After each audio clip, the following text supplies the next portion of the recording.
Welcome to day 3 of the World Poetry Project. I think it's different timings in different parts of the world. So I really thank you from whichever part of the world you're joining us today.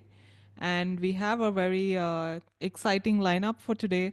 And I think we have a mix of poets from really all over the world, from India, from South Africa, from the US, as well as a few faces from Ireland. And it just fills my heart with a lot of pleasure to, listen to each and every poem, because I think a poem is a universe in itself. And when you're listening to a piece, you're opening up to a whole new universe. So the whole idea of World Poetry Project was to bring all of us together in in a kind of oneness, in a one world, where there is more cultural understanding, and where there is also more empathy between human beings in general. And what better way than poetry to do that? So I'm really thankful for everyone who has made the time to be here today, to share their words with us today. And I'm sure that we're going to leave with a lot more than we entered the room with. And if that is something that that resonates with the poets who are here today, then I think the purpose of the World Poetry Project will be fulfilled. I'm Saumya. For those who are new, I'll just introduce myself in a couple of lines. I'm a poet and I'm a publisher as well. Um, I co-founded the organization Delhi Poetry Slam, and now I run it with my sister Shrishti. So she'll be co-hosting some parts of the evening today. More, informally, if I could talk about myself, I'm a pet parent. I love dogs. I love the smell of soil when it rains. And I am someone who never makes any safe choice. So everything that's Oh, risky is something that I always go in for. that's Oh my so cute. God. That's adorable. Another pet parent right there. Me Um, Yeah. too. Oh, I great. got dogs sitting on beside me now. Oh, how amazing is that? That, that's really, really wonderful. So we are hosting the evening today from New Delhi. We are here at our office, and I think a lot of us are, really, really thousands of miles away. But today, in the spiritual sense, we're all together. So with that note, we can start with discussing the Zoom etiquette for the day. And then I'll share the lineup. I'll share it as an attachment as well in the group chat, so you can download it and you can have a look at it. In case, in case I've made an error, in case I've missed out on someone's name, please send me a direct message and let me know, because the last 3 days have been very hectic and I may have made a mistake somewhere. If that is the case, please reach out to me. All right. So the Zoom etiquette for today is very simple. We're going to keep our Zoom calls on mute, just in case there's a distraction. There's yeah, someone from your family talking to you, or there's your phone ringing in the background. We don't want to interrupt any reading. Each reading will be 8 minutes or less. You're welcome to read out any two poems and share briefly about yourself, so you can talk about your literary work in general, or you can talk specifically about the pieces that you're going to share. I do request the poets to be mindful and conscious of the time, because we have a very long night of literature, or a long morning of literature in other parts of the world. And we want to be able to respect the format and give each and every poet the time that has been allotted to them in the lineup. I think that's about it. Apart from this, if this the event is entirely flexible to attend. So in case you need to take a break to grab a bite, or walk your dog, or something else, just feel free to mute yourself and uh, turn your video off, and we will definitely you can be back whenever you feel like. Also, I think, yeah, I think that's about it. Now I think I can just go ahead and share the lineup. All right. So for today, we start with Gopinath Srinivas Iyengar. Then we move on to Janine.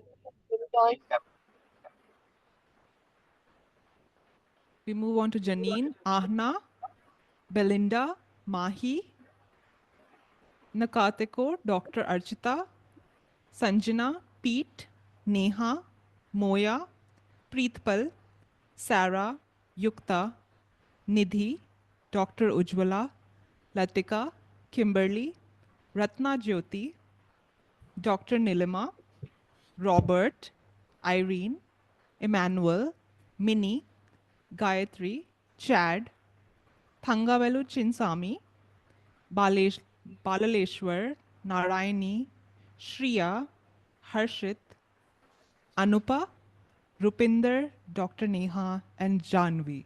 So I think that's our list for today. Please excuse me if I've mispronounced someone's name. Also from India, actually, because we have a lot of cultural diversity and a lot of different languages. So, sometimes things are spelt in certain ways. So please excuse any error that I've made here. Shrishti, would you like to just briefly, introduce yourself before we move on with the evening? And in the meanwhile, I'll share the lineup as an attachment in the group chat. Yeah, for sure. Hi, everyone. I'm Srishti. I co founded Delhi Poetry Slam along with Saumya.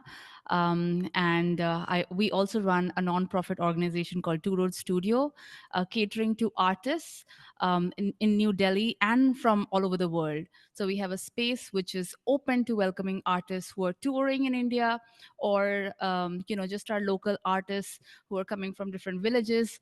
And we try to support the underground artists who usually don't have a lot of exposure. So you can say this is the place where everything begins for a lot of people. That is the aim. And apart from all that, I love to cook, I love to paint, and like Soumya, I'm also a big animal lover, rescuer. So for many years I've been rescuing dogs. And if I were to share a story, there was a dog I found near my home like 7 years ago, and I got an Instagram message from someone in the US saying this dog reminds me of my old dog that passed away. So she wanted my rescue so badly. I was really shocked to see a message from another part of the world, but then I followed through and I sent that dog to the US, and it's been 7 years. That this dog has been living the best life as an American citizen in the US. So all these experiences in my life have made me feel like the world is connected, and I really do love the internet so much because even though we are not physically meeting one another, we are at a starting point where we may meet in the future because we have met today. So that is a very exciting part of the internet, and I totally love it for the connections that it can bring to people's lives. I'm so glad that you're all here. Each and every face really excites me because you're taking out time from your precious day and putting into this project that Soumya and I created. And I know what time means to people. It's very valuable. It's the most valuable asset we have. So I really, really, with all my gratitude, thank you all for being present today. And I think Soumya has shared the lineup,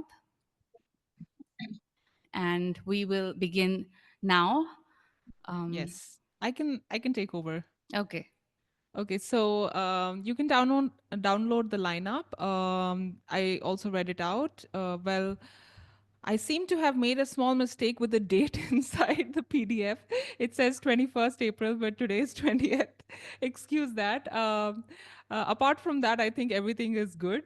And I'm reading some of the wonderful, wonderful messages here in the chat from Galway in Ireland. Pete is joining us. Logan is joining us on for the third day from the Oregon coast. So yeah, really, really wonderful to see all the Indian participants as well.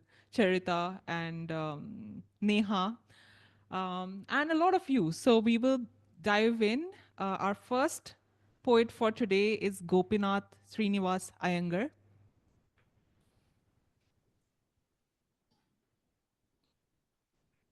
Yeah, can I start? Yes, you can. Yeah, am I audible? Yes, absolutely. Go Yes. ahead. Oh, okay. Thank you very much. And I'm a senior citizen, 72 years old. I'm not a very old poet. I started writing poems, poetry only during COVID after retirement. So I'm new in this genre. And initially, yes, I was writing stories, short stories, and of course, I was writing articles for newspapers. And then I somehow felt that I could write poems, so I started writing poems. And till date, I have written about 200 poems in English, Hindi, and Kannada, my local language. And I have published about 100 poems. I have been asked to read two poems today for the benefit of the group. My first poem is called An Ode to My Cell Phone. Both the poems have some relevance to general public, so I hope that you will all appreciate the poems that I have written. Therefore, my first poem is an ode to my cell phone. It goes like this: When my first cell phone landed, on my BSNL landline went into sleep mode. I made my first call sitting on my recliner. This time I didn't have to go to the phone corner. I make calls from anywhere. That's why it's called a mobile per se. It has come in my many avatars ever since. Each year or two, I buy one of its latest skins. I can also store numbers in contacts. I just have to retrieve and make calls. There is no need to recall any number, nor is there a need for a phone logger. With Wi-Fi, I access Google to get any information. I watch videos on YouTube and read my mails spot on. My laptop is feeling lonely because I use it hardly. I also make all payments and deposits. I keep track of all my accounts. I don't make visits to bank anymore. Gone are the days of yore. I'm active on social apps, in touch with my family and pals. We don't meet in person on the side, for they live far and wide. Photos speak many words, they say. We exchange them every day. I also don't hesitate to take selfies. In my cupboard, my camera lies. With Google Maps, I navigate. Inbuilt torch gives me light in spate. I can also sing or play music as I please. My radio player is just a showpiece. I watch soap serials at leisure. I see movies, web series in equal measure. India and world news are also on call. My smart TV is idle in the hall. My cell displays time, day, and date. Calculator helps me to calculate. There's a health app too for wellness. My smartwatch is now made useless. An app helps me consult a doctor for my woes. In the video call, he hears me out and prescribes medicines. I order them online that come home in 2 hours. An otherwise tiring trip I avoid in due course. I can even order food when I want, and I get to choose the restaurant or shop for anything under the sun. Why go out and face traffic tantrums? I book an auto or cab when needed. It knows my location indeed. Although it comes in different prices, we are now addicted to its services. Everyone carries a cell phone in hand. It is more than a PAN or Aadhaar card. Walking, driving, or even idling, to me, cell phone usage is baffling. That was the first poem. My second poem is on art of Indian living. The moment you are born here, family will see you a star, dear. They will give you a name that's unique in its fame. As you grow, you have to get marks to win everyone's heart. Papa will ask, what will you become? Mama always asks, want some? As soon as you come of age, they will want you to change from being single to marry, to start your own family. After 6 years since marriage, they will want you to manage. They ask, when will you get a baby? You may think it's crazy. Baby comes after some time. You think you are done for lifetime. Then they come again and tell you your own house is still due. Realize no end to life's compulsions. One after the other, something comes. We have to be content with ourselves. Only then will you live yourselves. Those were the two poems. Thank you. Thank you. Thank you. That those were Thank absolutely you. very fresh, and they remind us of the little things in our lives, in our daily lives, that we sometimes, sometimes can't process so well. So thank you for those brilliantly fresh poems. Our next poet today is Janine. Janine has been a friend of Delhi Poetry Slam since I think 2 years now. Shrishti had met her in Goa, and Janine is a poet from the UK, but she is now settled in Goa on and off. So we're really looking forward to this virtual performance by Janine. Hi, can you hear me? Yes. Yeah, okay. Thank you so much for having me. Yeah, so my name's Janine, and just a quick intro because my poems are quite long. I tend to do like 3 minutes because I do some slams, so I don't want to go over time. So just quickly, I started poetry kind of quite late, like 49. I don't know what I was doing before then. No, I do. I was working very hard and being a single parent mum, and there was no time.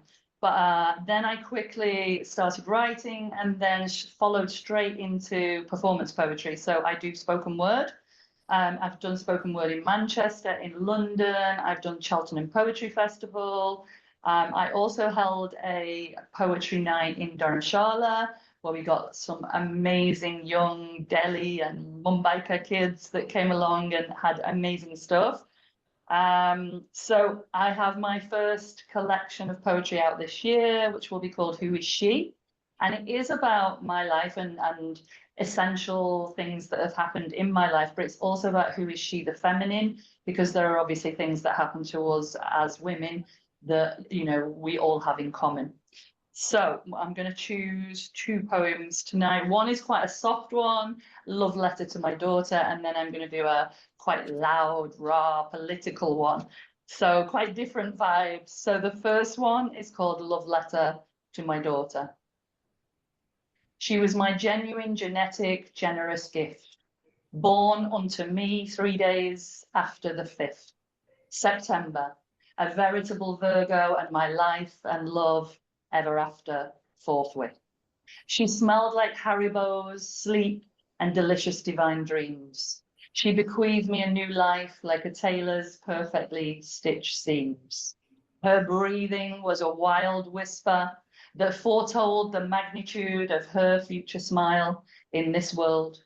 And when that smile came, that beacon of light, Shiva moon lips, eyes smiling of moonlit night, my motherly, ecstatic, enveloping arms truly and triumphantly became forever unfurled. To hug her, to humble her, to hurl badness from her world, and forever support her harmonious plight. She was the peace of 1,000 pilgrims. She was the thrill of adventure rides not yet invented. She was the tallest castle in all the kingdoms. She was the noise of relationships not formed, but cemented. She was the law of whiskey and dry. She was the passing of days gone by. She was the power of a silent stampede. She was the faster of light and speed. She was the world's whirlwind of a wildling and a willing wildling. She was the number you cannot count to. She was the resilient researcher's retrospective finest finding. She was the priceless property you cannot view. She seldom sang the sorrow of a swift. She was often omnipotent, an ode to my radical, reverent riff. She was as happy as a sleeping dog on a cold floor on a hot day. She was the alphabet the mute man longed to say.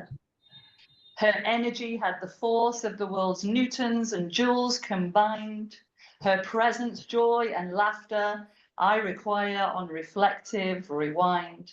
To play and play and play some more, my darling girl, you fill my memory store galore. You may have made me. No, sorry, I may have made you, but you also made me. We are the products of such symbiotic synchronicity. This person I have become is by virtue of you. You unfolded the untold raison d'etre for my adult life view. And so it continues, this relationship anew, as you are an adult older than the age I birthed you. Remain the light and keep chasing treasures of the soul. You are the sun, you are the moon. And despite life's blemishes, you remain whole. Thank you. Okay, second one. So that's like the quiet soft drum. And I haven't performed these, I haven't performed in like a year. I've been obviously just concentrating on the production of the book and doing some workshops. So yeah, so apologies for that slight miss around, but I'm going to try and do this one with no mistakes. Let's see. Okay, this is a big political one. And it started with just a crazy thing. I was just playing with this word tenements. I just think it's a Scottish word. I have Scottish heritage, and I was like, tenements, sentiments. And then it became into this whole injustice poem. It was just after George Floyd was murdered by the police in America. And so it became about racism, it became about classism, it became about sexism, it became about homophobia, all of these injustices, and how we must stand up, we must fight, we must not just go along with this situation. Okay. So it's called Fight the Powers That Be.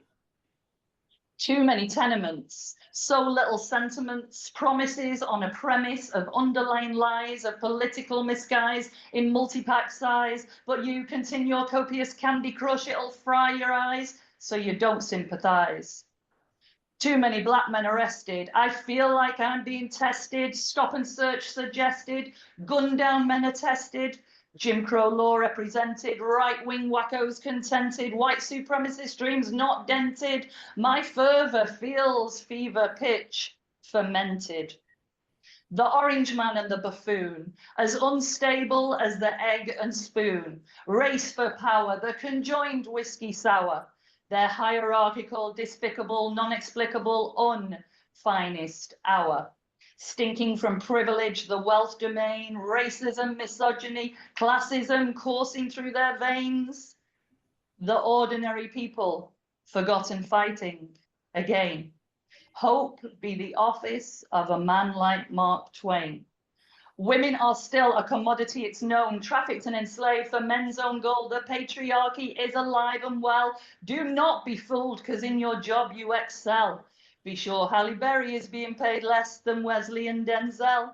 You can still get groped or raped at a party, but it'll be your fault because of the short skirt and the Bacardi. Even the policeman will think you foolhardy. The system is broken when black men are choking. Justice a mere token of what society dictates we are worth on this here geographically but not economically shared earth. So what's the solution from everything from crime to pollution? I think we need a revolution, or at least not an output of humanity dilution. We need to harness the peace of Martin Luther King, coin a choir where our collective hearts can sing. And then we do the ripple effect in full effect. It starts with yourself and a long inward glance to find your truth and your natural stance to fight the powers that be. Having order and understanding in your house first, and then passing it on to those with the thirst to grow and learn and not live in fear, but to live and love in harmony with black, brown, straight, white, and queer. It's up to you to practice every day, keeping your rights and not giving into this power play, but knowing when it's better to retreat and fight a different way. If you're not part of the solution, then you're part of the problem. So come join the force, take a metaphysical shower in every colour blossom.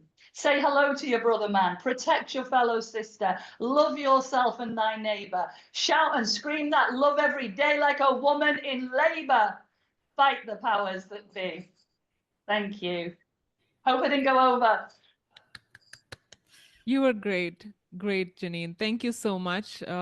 Brilliant pieces, and the combination stood out so much more, one of them being so personal and one of them being about, the collective issues of the world that we live in. Thank you so much for that. We're going to move on with our next poet, Aahna. Hello, everyone. Am I audible? Yes, please go ahead. First of all, I want to introduce myself. I'm from India, and I turned 21 this year. And I want to thank you for providing me this opportunity to be part of World Poetry Project. Because, like, if I go back in 2018, when I first started writing poems, and I tell my younger self that, listen, you doubted every poem you wrote. And in 2015, you're sitting, you're part of World Poetry Project and sharing your poems with the poets across the globe. It's like a very big thing for me. And without wasting any time, I will share my two poems, which are very close to my heart. Like, first is Hope to Stay a Little Longer. I wrote this just a week ago. And second is Precious. I wrote it in 2021. And it is based on He Fell First, but I Fell Harder situation. Like, first I will share Hope to Stay a Little Longer. The journey from cocoon to freedom has been filled with vague challenges. The world is soft with callow eyes, is entirely opposed to the present actuality. The small big dreams instill in my heart, the love for travel and artistic world so far is still alive. Though this world isn't kind to women anymore, I still hope to stay a little longer, to see, learn, create, and achieve what I've craved and treasured until now, to experience life from close enough before death. I still hope to stay a little longer and live without the fear of any storm. Thank you. That was my first poem. And the second is Precious. Sitting in the sun, I saw your face placed into series. You looked like a rose to me, fallen from the heavens tree. Your smile was bright like the rays of yellow. I felt so hard for you that hardly I could breathe. I felt so hard for you that hardly I could see. Except you, everything disappeared. Though I didn't take a shot, still, I was drunk, I was drunk. Maybe I just sipped a glass full of love, mixing your fragrance in it. Thank you. Thank you. Thank you, Anna. Brilliant poems, and I'm so glad that you started your writing journey almost like 7 years ago, 6, 7 years ago. So you're doing absolutely great. We're so excited about the new work that you'll be producing. In case you have a blog or an Instagram page, feel free to drop it in the chat, and we can all connect with each other. And that also goes with the poets who were here earlier, Janine and Gopinath. Please, feel free to let us know if there's any way we can connect with you on social media. All right, we're going to move on with our next poet, Belinda.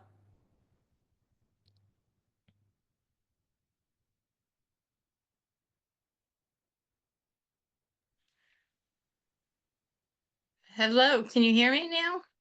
Yes, Can you we hear can me? hear you. Yes. Awesome, awesome. I feel so privileged to be around so much talent. This is such an honor. I'm from the United States, the Appalachian Mountains. I'm an old lady, been writing for a long time. Got 3 books, about a collection of maybe 350 poems that I've collected and wrote over the years. The 2 pieces that I'm going to pick for you guys to read today. The first one is my very first one. And a little bit backstory on this was in the early 1990s, I was diagnosed with MS. I was a firefighter and a paramedic and loving my life when I got hit with this awful illness. And it left me in ways that challenges every aspect. And like Janine, I was a single parent trying to raise a son. And it was just difficult. And this one holiday came around and I didn't have money for gifts. And so I wrote a poem. I hope I can get through this without a lot of emotion. It's just, like I said, it started the journey. This poem started the journey, and it's very simplistic. It's not fancy, it's not complicated. It's just a message to my child. And what happened from that poem was this realization that I had so much inside me to bring out. And literally, my writing was my therapy. It really brought me out of some really dark days. So, in turn, over the years, and like I said, this has been going on like 25, 30 years. I've got 3 books published. I'm not one for big appearances or out there pushing my poetry. It's personal to me. I learned over the years that people like to listen to it. It's not complicated. You don't need a PhD to follow along. So my first poem I want to do, I want to honor my son like Janine honored her daughter. I am Jason's mom. Hello, little one. You've blessed my heart with laughter, tears, and cherished memories. I walk each step with you as we grew. I dusted off the bumps and I wiped away your tears. I watched with gasp and bated breath as you took on the life of an awkward young man. Life dealt us a few curves and choices were made with no family or teachers to prepare us. We stood together with no blueprints to follow, our lives taking unknown roads. I was so scared and felt so alone. No family to protect us. You would smile and say, Mom, it's just another adventure.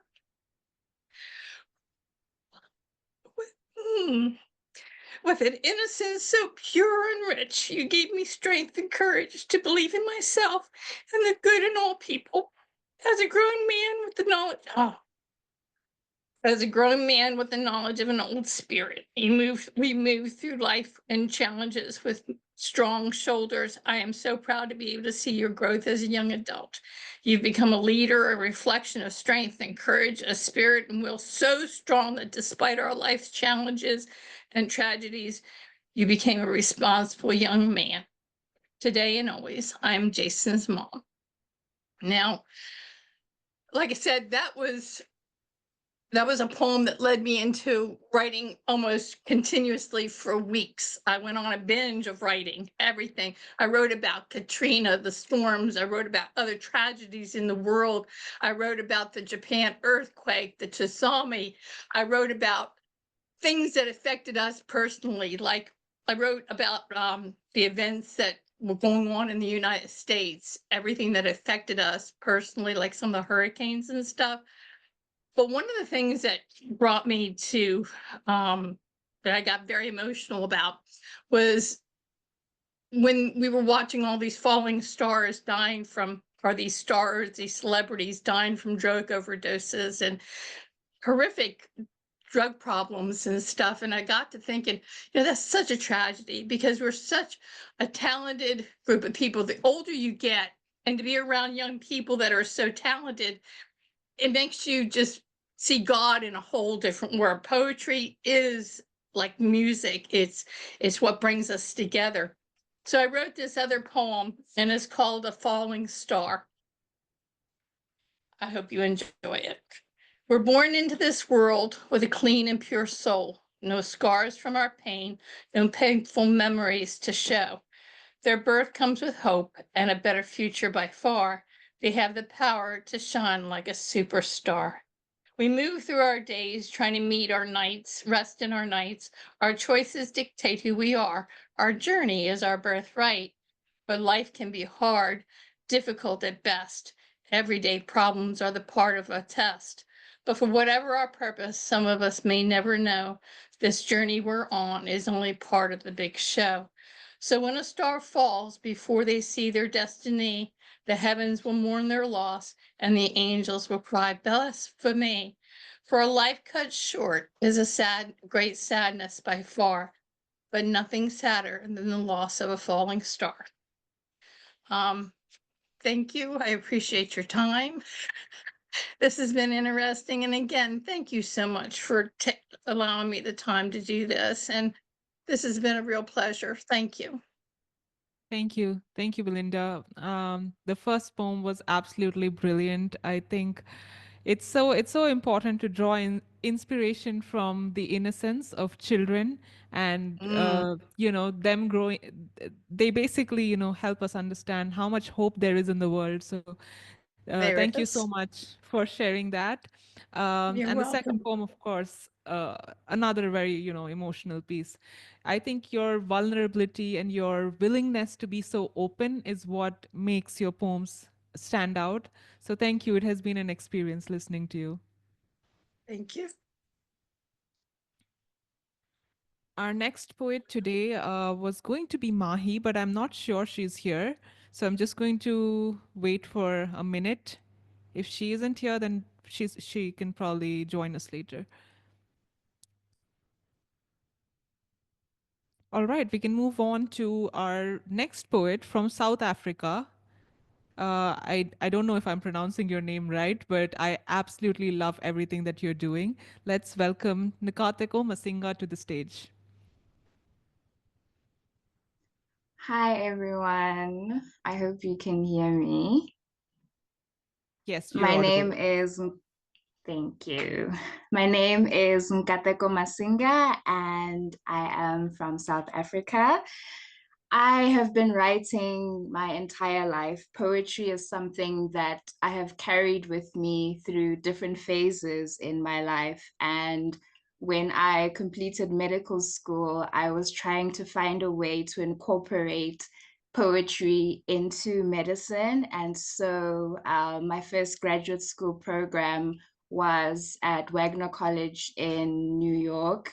And that was basically arts in medicine. It was my way of trying to find the link between these two passions of mine, healthcare and literature. And then in 2021, I took part in the University of Iowa's International Writing Program, and that further established my commitment to merge these two passions, because the cohort that I was part of consisted of doctors who write, as well as journalists whose main focus is health related news. And the project that I had coming out of that cohort was basically health related news stories from South Africa. And the first poem it's called 16 Days, What Happens on Day 17. And basically, because South Africa has one of the highest rates of gender-based violence in in the world, I've always felt very passionate about speaking out about this. And this poem is a response to the annual campaign of 16 Days of Activism Against Gender-Based Violence and Femicide. And for me, my question has always been, what happens in that perpetual 17th day? 16 days of activism, you say. So tell me, what happens on day 17? Perhaps if on day 17, our loved ones would wake up from their graves, bodies unbattered, necks untwisted, killers jailed or in the ground where they took others, it would make sense. It would be easier to understand these 16 days. But instead, we are holding up placards on day 1. We are walking hazards of women howling for justice.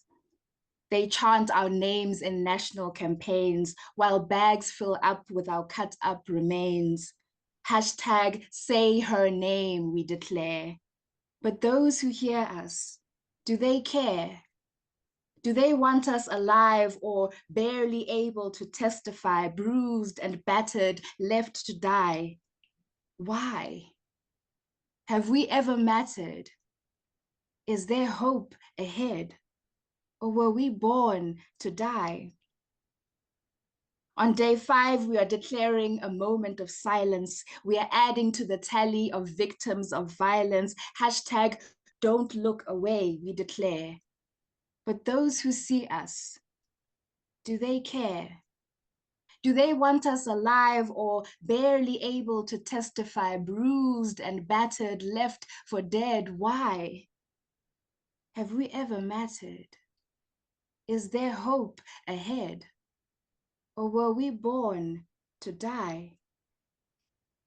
On day 10, we are receiving breaking news that actually breaks us.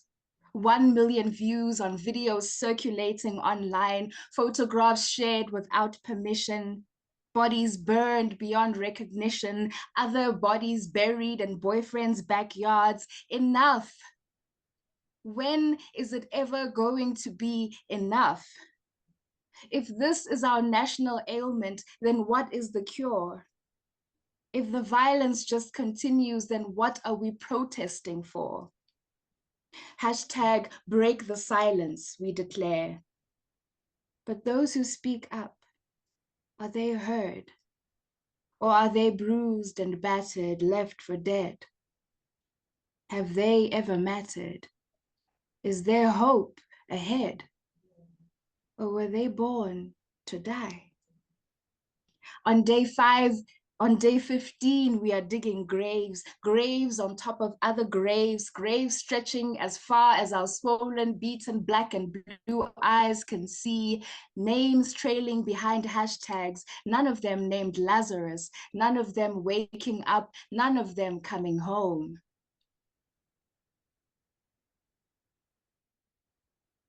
On day 16, our placards are bloodstains, are silenced, we are maimed and misnamed. These graves are ours to descend into. The news breaks just as we do. And on day 17, at our collective burial site, the chanting is softer, the mourners are fewer, the dead have multiplied.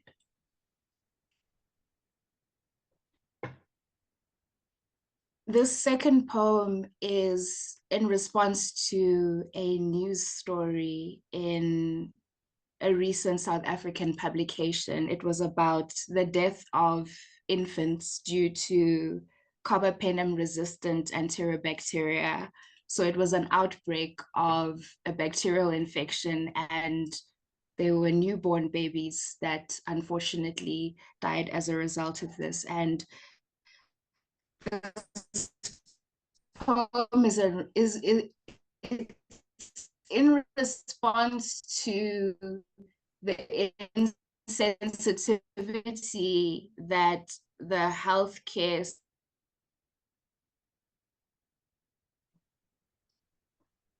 name given, umbilical cord ligated, ink drying on baby's birth certificate, first cry pending, APGAR score 1, baby not breathing normally, panic. News from neonatal intensive care unit, skin color blue, muscle tone low, heart rate abnormal, reflexes absent, effort at respiration none. It's a boy. Nurse contacts the only specialist on call, no answer from the pediatrics department, baby still blue after nasal prong oxygen, outcome predicted, poor. Panic. Where is the doctor on call? Shift change. Please give the wailing mother something, a sedative, a meal, a glass of water, an explanation, anything. Say to her, there's nothing we can do for your boy. Baby still blue. Baby blue, baby still as a doll. Differential diagnosis, drug-resistant bacteria. Mother given the news. It's not just you, ma'am. Others have lost their babies too. You'll have another one. So don't panic. Thank you. Thank you. Thank you, Nkateko. I mean, Absolutely hard-hitting poems, and I know that you share the same background in the medicine, in the field of medicine, as Dr. Neil Hall, who has been associated with us. But these pieces were very hard-hitting, particularly because we in India go through the same kind of problems, and there is a lot of disparity in the medical industry, in the medical world, when it comes to proper health care for different classes. So it is something that really, really touched me. And I thank you for your words. Our next poet today is Dr. Archita.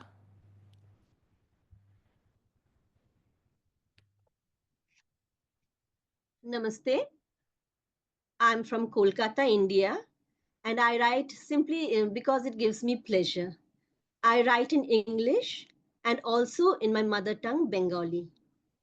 And I'm grateful to Delhi Poetry Slam for providing me this amazing platform to share my poems. My first poem, The Pink Cloud. The desert land lay barren and dry, looking for its image up in the sky. The sky gazed back at the arid land.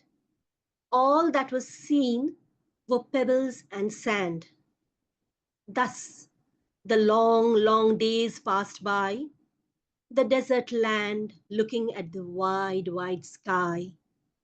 Then, one day, a soft pink cloud came floating by.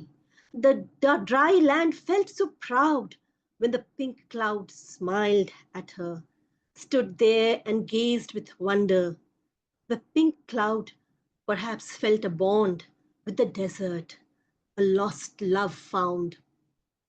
The soft pink cloud showered from above and drenched the dry land with his love. The dormant seeds that lay within sprouted, making the desert evergreen. To the desert's life thus came spring, along with the love which the cloud did bring. My next poem, The Mother, the Tree. Born as a sapling, so tender and delicate, seeking water, seeking shadow as was appropriate. She trembled under storms and shivered in the rain. She learned to take in her stride and endure all pain. As she grew, her roots spread wide and delved deeper. Her trunk stood strong, and she a vigil keeper. A mother she becomes, caring for her children naturally. Love flows and spreads to each one unconditionally.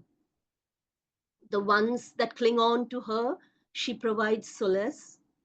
With arms widespread, she is ever ready to embrace. When hurt by the harsh ones, she bleeds her sap. But she doesn't bend, nor does she snap.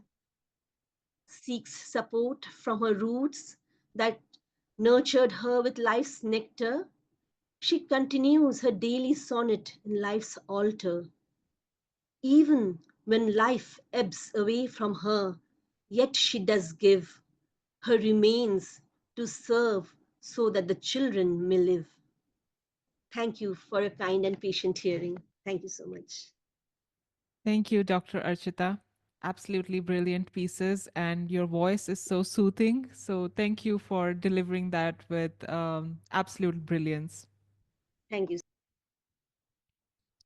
Our next poet today is Sanjana. We've had the pleasure of meeting Sanjana before at the Wingward Poetry Prize award ceremony in Delhi, and we are so glad that you could be a part of this too. Looking forward to welcoming you to read out your poems at the World Poetry Project.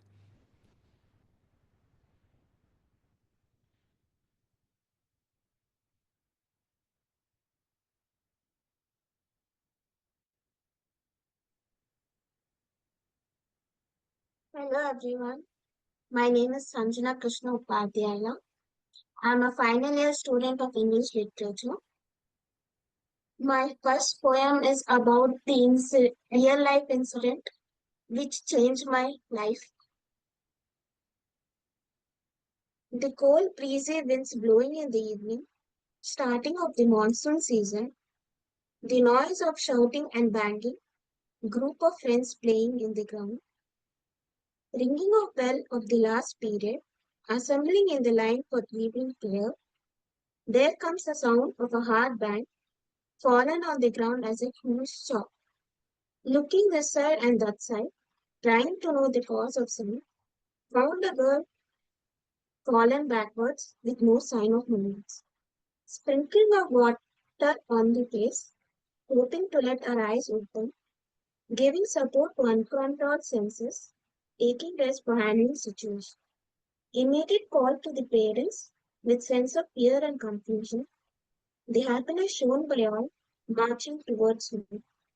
Feel of pain and weakness, eyes filled with tears and longing for care, the first step towards worst fell, the girl got the most needed help from her father. After this incident, I was diagnosed with AVM, and that led to a major brain surgery.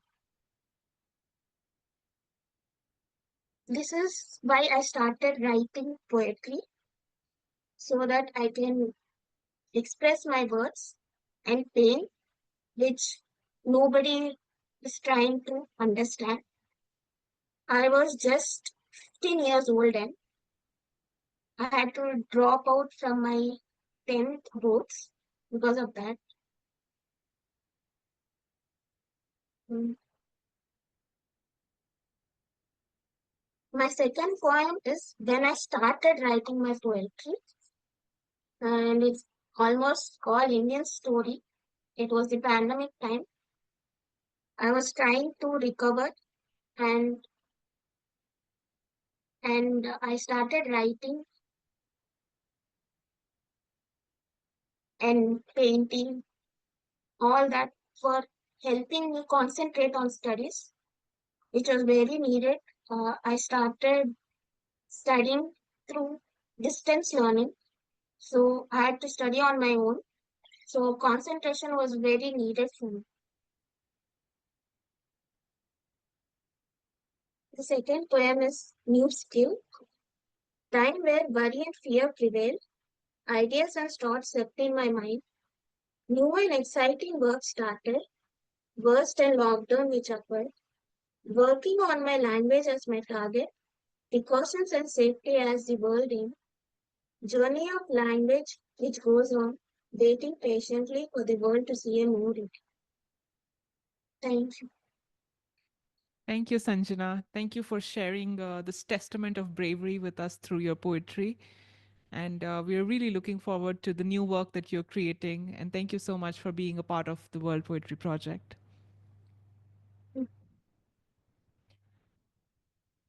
Our next poet today is Pete, who is joining us from Ireland.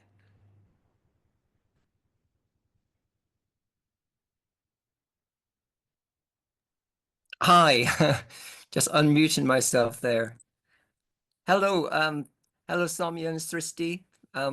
Thank you so much for organizing this and inviting us all to take part in this wonderful event. The Power of the Sisters is great, and it's great to see you getting on so well together.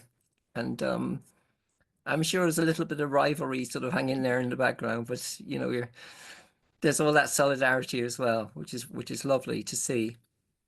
And it's lovely to meet all these people from all over the world who are writing poetry for so many different reasons. So anyway, hello to everyone from Galway in the west of Ireland. It's lovely to be here, and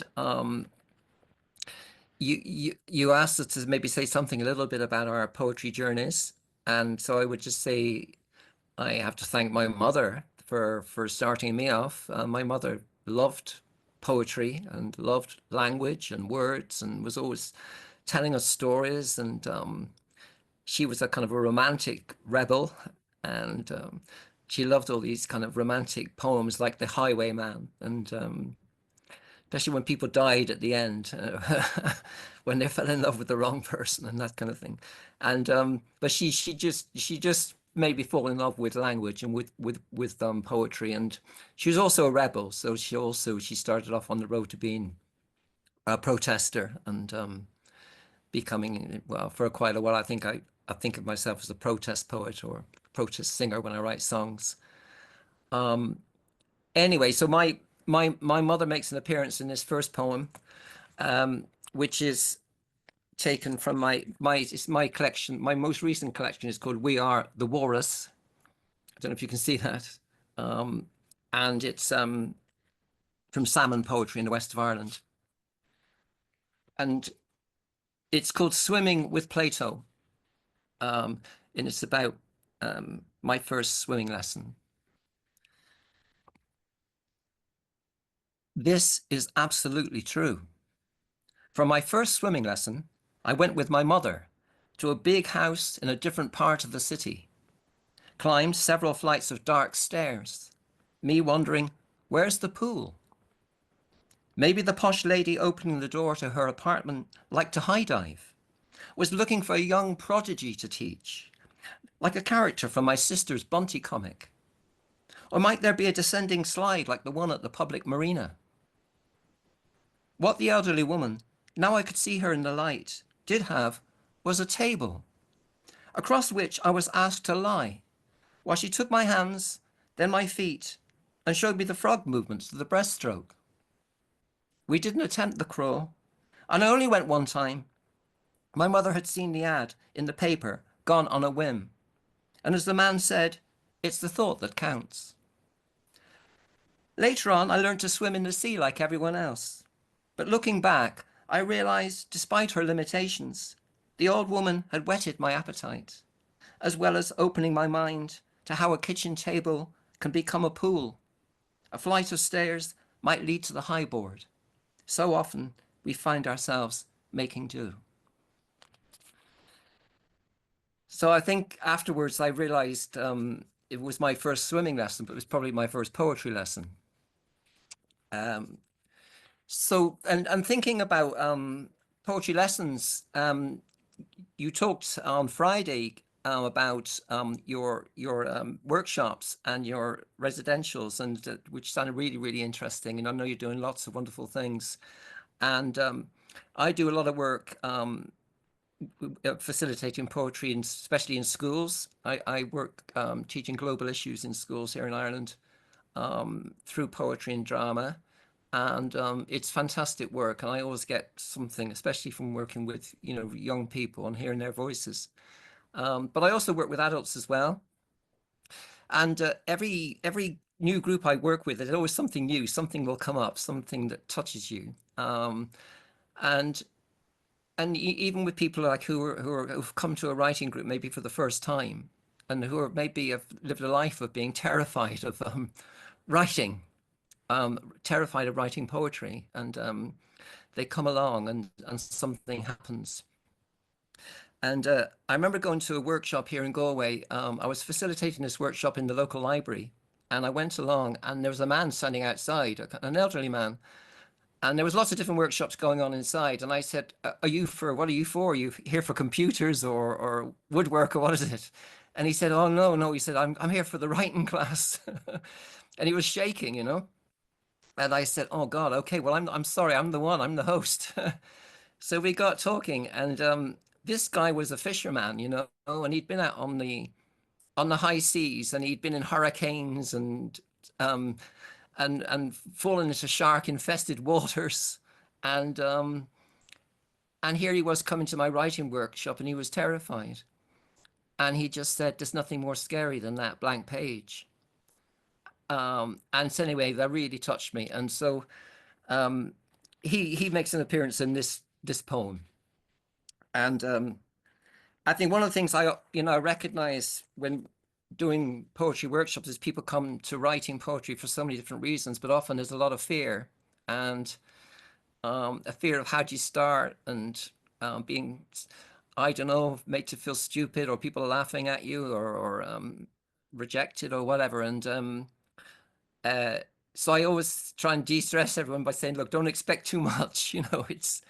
We're just, and so I have this line, don't always expect fireworks, which is the title of this poem. Don't always expect fireworks is my opening line at the poetry workshop I'm about to facilitate. Or feel you have to say something profound or entertain. Just observe what is going on, both inside and out. Then try to capture some of that in your choice of words. One man says he finds the whole thing terrifying. He used to see fish, hurricanes, sharks. Don't come near the sinking feeling when facing a blank page. I'm off on my own fantasy here. The shipwrecked sailor, miles of blinding white sand, a cruel sun judging from above. Someone asked me to explain metaphors. Another frowning face wants to know, what's wrong with expecting fireworks? I go with this, ask what kind of firework each would be if their poem was a self-portrait. Might it be a slow-burning Roman candle, suddenly exploding into life near the end? Mine would most likely fizzle out, says one woman. Rye. Because damp got in the box, a second voice suggests.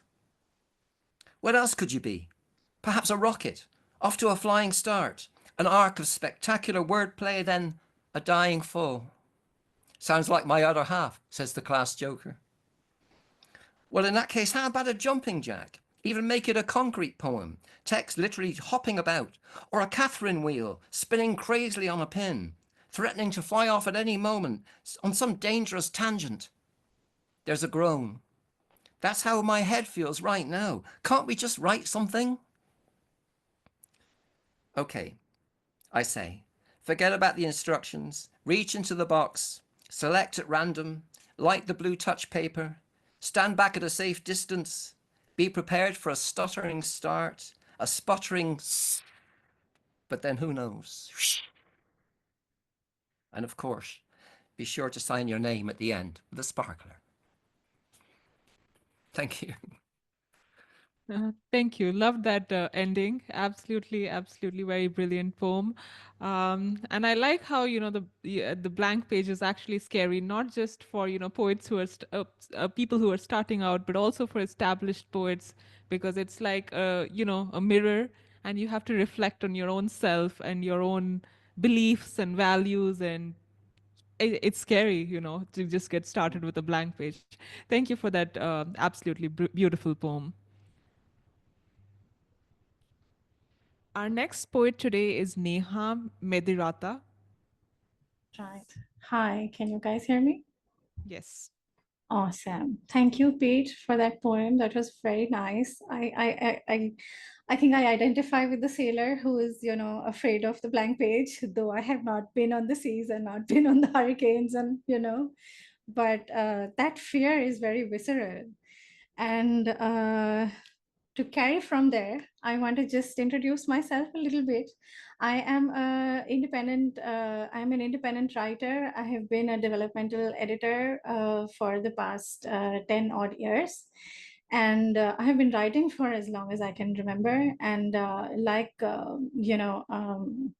Saumya mentioned, I think in the first meeting that we had, that Indians usually start off with love poems.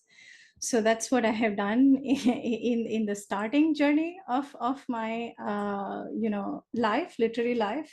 I began with writing all kinds of love poems, sitting at the back end of the classroom, and I remember making notebooks out of it and art projects out of it and all of that. And then I realized, obviously, that we can't make any money at it. So I figured, okay, I'm going to try and use my skills to help other people who are experts in their fields and are making some money at it, but can't really express themselves that well. So I help them bring their books out, and on the side, I publish my work independently. So here I am sharing with you one poem from a work that I have published. It's on Amazon. If you can see it, I think, yeah, The Universe in His Mouth. That is the title of the collection. There are 16 poems in the collection, and I have tried to do something Slightly ambitious given our Indian traditions of bhakti, devotional poetry, our spiritual philosophical traditions of the body's chakras and their various energies that are inside the body, and how all our gods are associated with different lights and different flowers, and how love is sort of pervasive to all of that in our life. Hence the title of the collection, which is The Universe in His Mouth. The poems follow a rainbow of colors, but at the end and the beginning of that rainbow are the absolutes of black and white. And so this is the starting poem, which is black. And it says, the title is Black is a Car Crash. Black is a car crash. This is virgin territory, mapped by several 100,000 dead behind us and several 100,000 yet to come. But virgin still, because you and I were not among the dead of yore, nor are we among the ones unborn. We arrived at university together. You headed for the monastery, while I zoomed to where the bohemians partied. And only when the pamphlets in our youthfully fresh hands absorbed our attention that I jolted against a hard-packed backpack. Oh, you swore you'll kill a stranger if your guitar strings had broken. I saw your anger before I saw you. You saw my surprise before you saw the bruise on my forehead. In the beginning, just before the ruckus after the crash that dubbed me Lamborghini for future student days, there was silence. That split second, enough to fall soundlessly into the black sea of love. So this was a poem about, falling in love for the first time, and hence it was the start of the collection. And now I'm going to move on to another poem, which is more like a homage to feminine energy. The feminine energy that I have experienced in my life through other women, through different systems that we have. And, the thing that I want to articulate the most is the things that we have learned outside of classrooms and what learning means in different alternative settings for different people. So this is also a homage to my grandmothers. So this is the poem is titled Knuckling a Banyan into Tree. Knuckling a banyan into tree. In the classrooms of the past, the ancients cooled their foreheads in the thick of Indian summer under the banyan with its aerial props. I have a banyan classroom too. I stick my tongue out at them from the future. Its core is forged from my grandmother's knuckles, knees, and breaths. Its branches are their pudgy arms, flashing teeth, and soft white hair. You may have grown up in gurukuls. I bloomed under the finger leaves of my grandmother's hands and fast-moving feet. Their trunks traded between soft and hard, their chiding ranked from sizzling crackle to pulpy pampering. How rich the colors of my growing up years, where the living hardwood of my grandmother's glade stood tall and wide, growing down, making roots, yet holding back the pain of India's partitioned past, pushing us girls into the hope of the future. They never said, "Oh, you're just a girl." They prophesied, "Human being divine, shine forth as a girl. Go on, get living." Aired by the blasts of their throaty laughs, I saw them tie their sorrows to the ends of their palus, tucked in place, not all consuming, because you must grow sturdy brown in root. Thumping their feet, thumping their feet while washing, sweeping, winnowing, they planted keener truths. Do your best. Give, but don't give in. Forget the rest. Take some rest. Oh, yes, take rest. But lying down is for sissies. Stand up tall, they sang. On your hips, the world falls. Pull in the stomach, hold the shoulders straight. There is no sweet without the bitter, no salty without pungent, umami and bland. Go hand in hand. From the kitchen flavors came their tales. Into my stomach went their ways. Holding, gathering, sieving, separating each rice grain, they opined. Keep the home, keep the hearth, keep the job, but above all, keep the mirth. So thoroughly banyaned am I, a sprightly, loved up aerial root, surrounded by groves my grandmother's affections ruled. Today, you can see sisters and mothers, wives and daughters, kneaded into the cascading roots, brushing the ground with silky hair, reaching for earth, not the sky, my grandmother's eco friendly legacy to the present. They are no more in body, yet underneath the earth, in silence, where eternal love resides. My grandmothers continue humming, knitting this tender shade, knuckling us all into their banyan tree. Thank you. Thank you, Neha. Thank you for those beautiful pieces. The one about your grandmother and this special reference to how thoroughly banyan am I. It really makes you appreciate the nurturing feminine energy, but also the very strong, the very powerful and deeply rooted feminine energy. So thank you for that powerful reminder today. Our next poet today is Moya, who is also joining us from Ireland. I've had the pleasure to read some of her poems that were online, including a very deep, very impactful poems with nostalgia about a childhood growing up in a difficult home. So thank you so much for sharing those poems, Moya, and I'm really looking forward to your reading. Thank you. I'm Moya. It says Pete there, but that's just because Pete is my husband, partner. We say partner, but husband really. And thank you so much for inviting me to be part of this wonderful jamboree of poetry and voices. Congratulations on putting such a huge event together. I was just interested there because Naha, I think was the name of the person who rang before me. And it's funny, she mentioned chakras. And one of the things I do, I actually facilitate meditation here in Ireland in Galway every week. And one of the things we do is balance the chakras as part of the meditation. So I just thought I'd mention that. I've been writing for many, many years since I was in my early 20s. I published novels and short stories as well as poetry.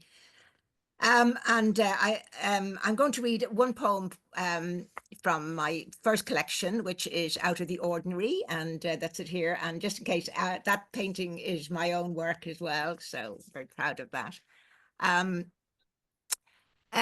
of the Ordinary is the idea behind it was to look at how from just very ordinary everyday events, the most amazing moments can come, moments of tenderness and of grief, of kindness, of transcendence.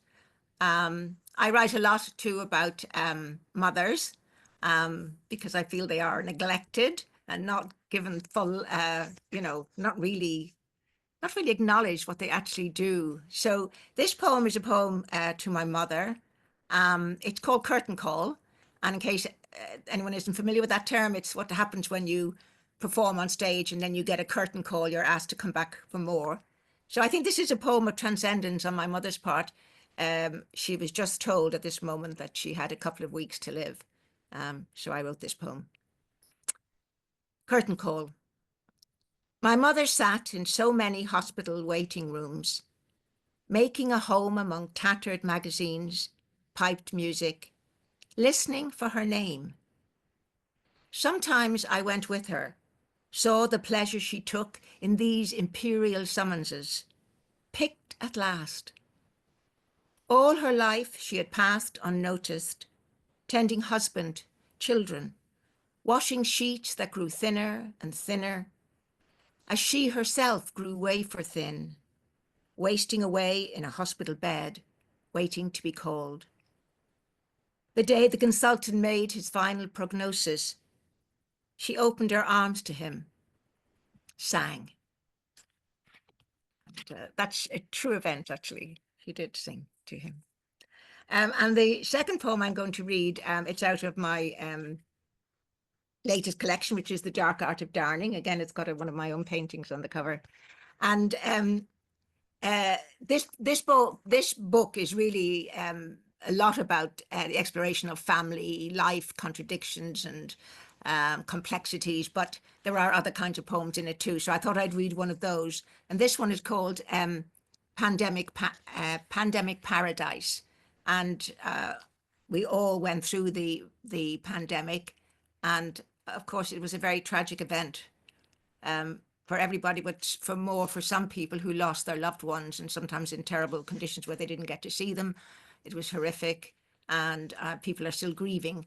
But there was another side to it as well, which was that, we stopped. People stopped. We had a huge lockdown here in Ireland, and for months and months we were at home. We couldn't go out, and we sat in our gardens. We worked at home. We began to notice nature and everything around us, and that changed it. So I called it Pandemic Paradise. New visitors came, a pair of badgers that turned a back lawn into a golf course, a vixen gambling with her young, a hare, ears alert, like the one we watched on the runway the time we went to Spain. Even a family of shrews showed up, frolicking in the grass like wrinkled leaves. Christmas brought our first grauple, frozen hail that clung like magic to snowberry bushes. With spring, blackbirds and wood pigeons sallied back and forth, straw and twigs dangling from their beaks as they made nests among hazel, rowan, pines. May turned Mediterranean, and we lazed beneath our umbrellas, marveling at peacocks with purple-yellow eyes, stained-glass admirals all the way from Africa, speckled woods performing a mating dance. Bees buzzed loudly in the burgeoning vetch. Roses, cornflowers, and marigolds came and went. Great tits hurled themselves against windows as if seeking a way in. We were almost happy until we found ourselves eyeing the apple tree, yearning for a way out. Thank you. That's my two poems. And again, lovely to be with you all. Thank you, Moya. Beautiful pieces and a very satisfying poem. I think the second one, especially, it was a time of change and a time of Yeah. change in consciousness for a lot of people Yes. around the world, because Yes. we're quite absorbed in a rat race, and we all have our goals and lists. So it was kind of a different time, of course. Thank you, Moya. You're very good. Thank you. Our next poet today is Pritpal.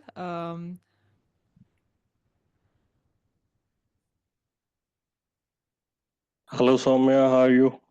Hi, I'm good. How are you? Hello, everyone. Yeah, good for the day. Amazing going on. Thanks to Saumya and the Irish lady, and I had an amazing connection. One of my best international friend is an Irish, and hats off to your cultural blending. And moving forward, I'm an Indo-Canadian with Indian roots, Sikh values, influenced by my professional journeys, fusion of cultures, sometime in Middle East, sometime in Europe, sometime in Canada, and lots of Irish friends. So poetic background, from 1995 I started my school 11th on the idea of my ma'am that I can play with my words, and I do grammatical mistakes a lot, but my words are powerful. So that is how I started my journey. So from 1995 to 2025, it was all personal, never shared, never published, never spoken, never talked. A few times with mom and few people, and they say you are getting mad, rather you get married. And 30 years of personal stuff, and with no form, no structure, only expression, whatever comes, however it prompts, no rules. So how it started, roots at age 75, when I celebrated my father's birthday. And my father, as a background, I got poetry and literature by heredity. My father was a celebrated Punjabi poet and activist, worked all his life for the Punjabi language to get it a status of second language in Delhi, which we earned at the age of 75, and he got a state award and a scholarship. So for that, at 75, when he is having his aging issues, what gift I can give? I can give that your legacy has not ended. It will continue. I have never followed the Punjabi. I don't know Punjabi language because I traveled all across the world. I was English stream, upbringing in Bengala school. So my dad published 6 Punjabi books. I never read a single, at least one poem I read. So this is how the poets live. And 6 state awards, I attended only 2 because I am always working for my own. So this is how a poet in person as a father figure is. This is what they actually feel. So a poem as a dedication, I just as a blessing seeking, I just touched his feet and I thought, what at 75 I can gift him. I just went upstairs and came back with a rough piece of paper, dedicated a poem to him, that your legacy without words will remain with me. So I will speak it in pure Punjabi. That was my first Punjabi attempt all my career. Just as an observer. I have translated it into English, and that is all I have. So a dedication to my dad. I call it Malang. The way he has lived all his life freely, just doing his job, never put any burden on us. Let us grow free. So Malang in English we call God's fiancé. That is the only poetic word I am able to find.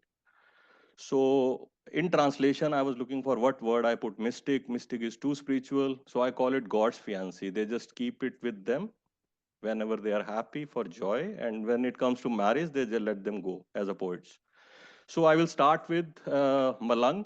मैं है मलंग लफ्ज़ दा मैं है मलंग लफ्ज़ दा मेरा लफ्ज़ी लिबास इक्की कड़ी सी कत्या ए लफ्ज़ी लिबास दिन उमरा दे कट के सीता एहो लिबास बिन रंगरेज ही रंगिया एहो लफ्ज़ी लिबास किताबां दी पोटली ते ਲੱਗਿਆ रूह दा ताला ਸੇਕ ਜ਼ਿੰਦਗੀ ਦਾ ਲੱਗਿਆ ਤੇ ਗਹਿਰਾ ਹੋਇਆ ਵਜੂਦ ਮੈਂ ਹੈ ਮਲੰਗ ਲਫ਼ਜ਼ ਦਾ ਮੈਂ ਹੈ ਮਲੰਗ ਲਫ਼ਜ਼ ਦਾ ਦਿਸ ਇਜ਼ ਪੈਰਾ 2 ਮੈਂ ਹੈ ਮਲੰਗ ਲਫ਼ਜ਼ ਦਾ ਮੇਰਾ ਲਫ਼ਜ਼ੀ ਮੇਰੀ ਲਫ਼ਜ਼ ਖੁਰਾਕ the words are my dose ਭੁੱਖ ਬੜੀ ਸੀ ਲੱਗਦੀ ਤਾਂ ਲੱਭਿਆ ਖੇਤ ਖੁਰਾਕ ਇੱਕ ਇੱਕ ਕੜੀ ਸੀ ਬੀਜਿਆ ਲਫ਼ਜ਼ੀ ਖੇਤ ਖੁਰਾਕ ਧੁੱਪ ਬੜੀ ਸੀ ਲੱਗਦੀ ਛਾਂ ਕਰ ਗਏ ਕੁਛ ਲੋਕ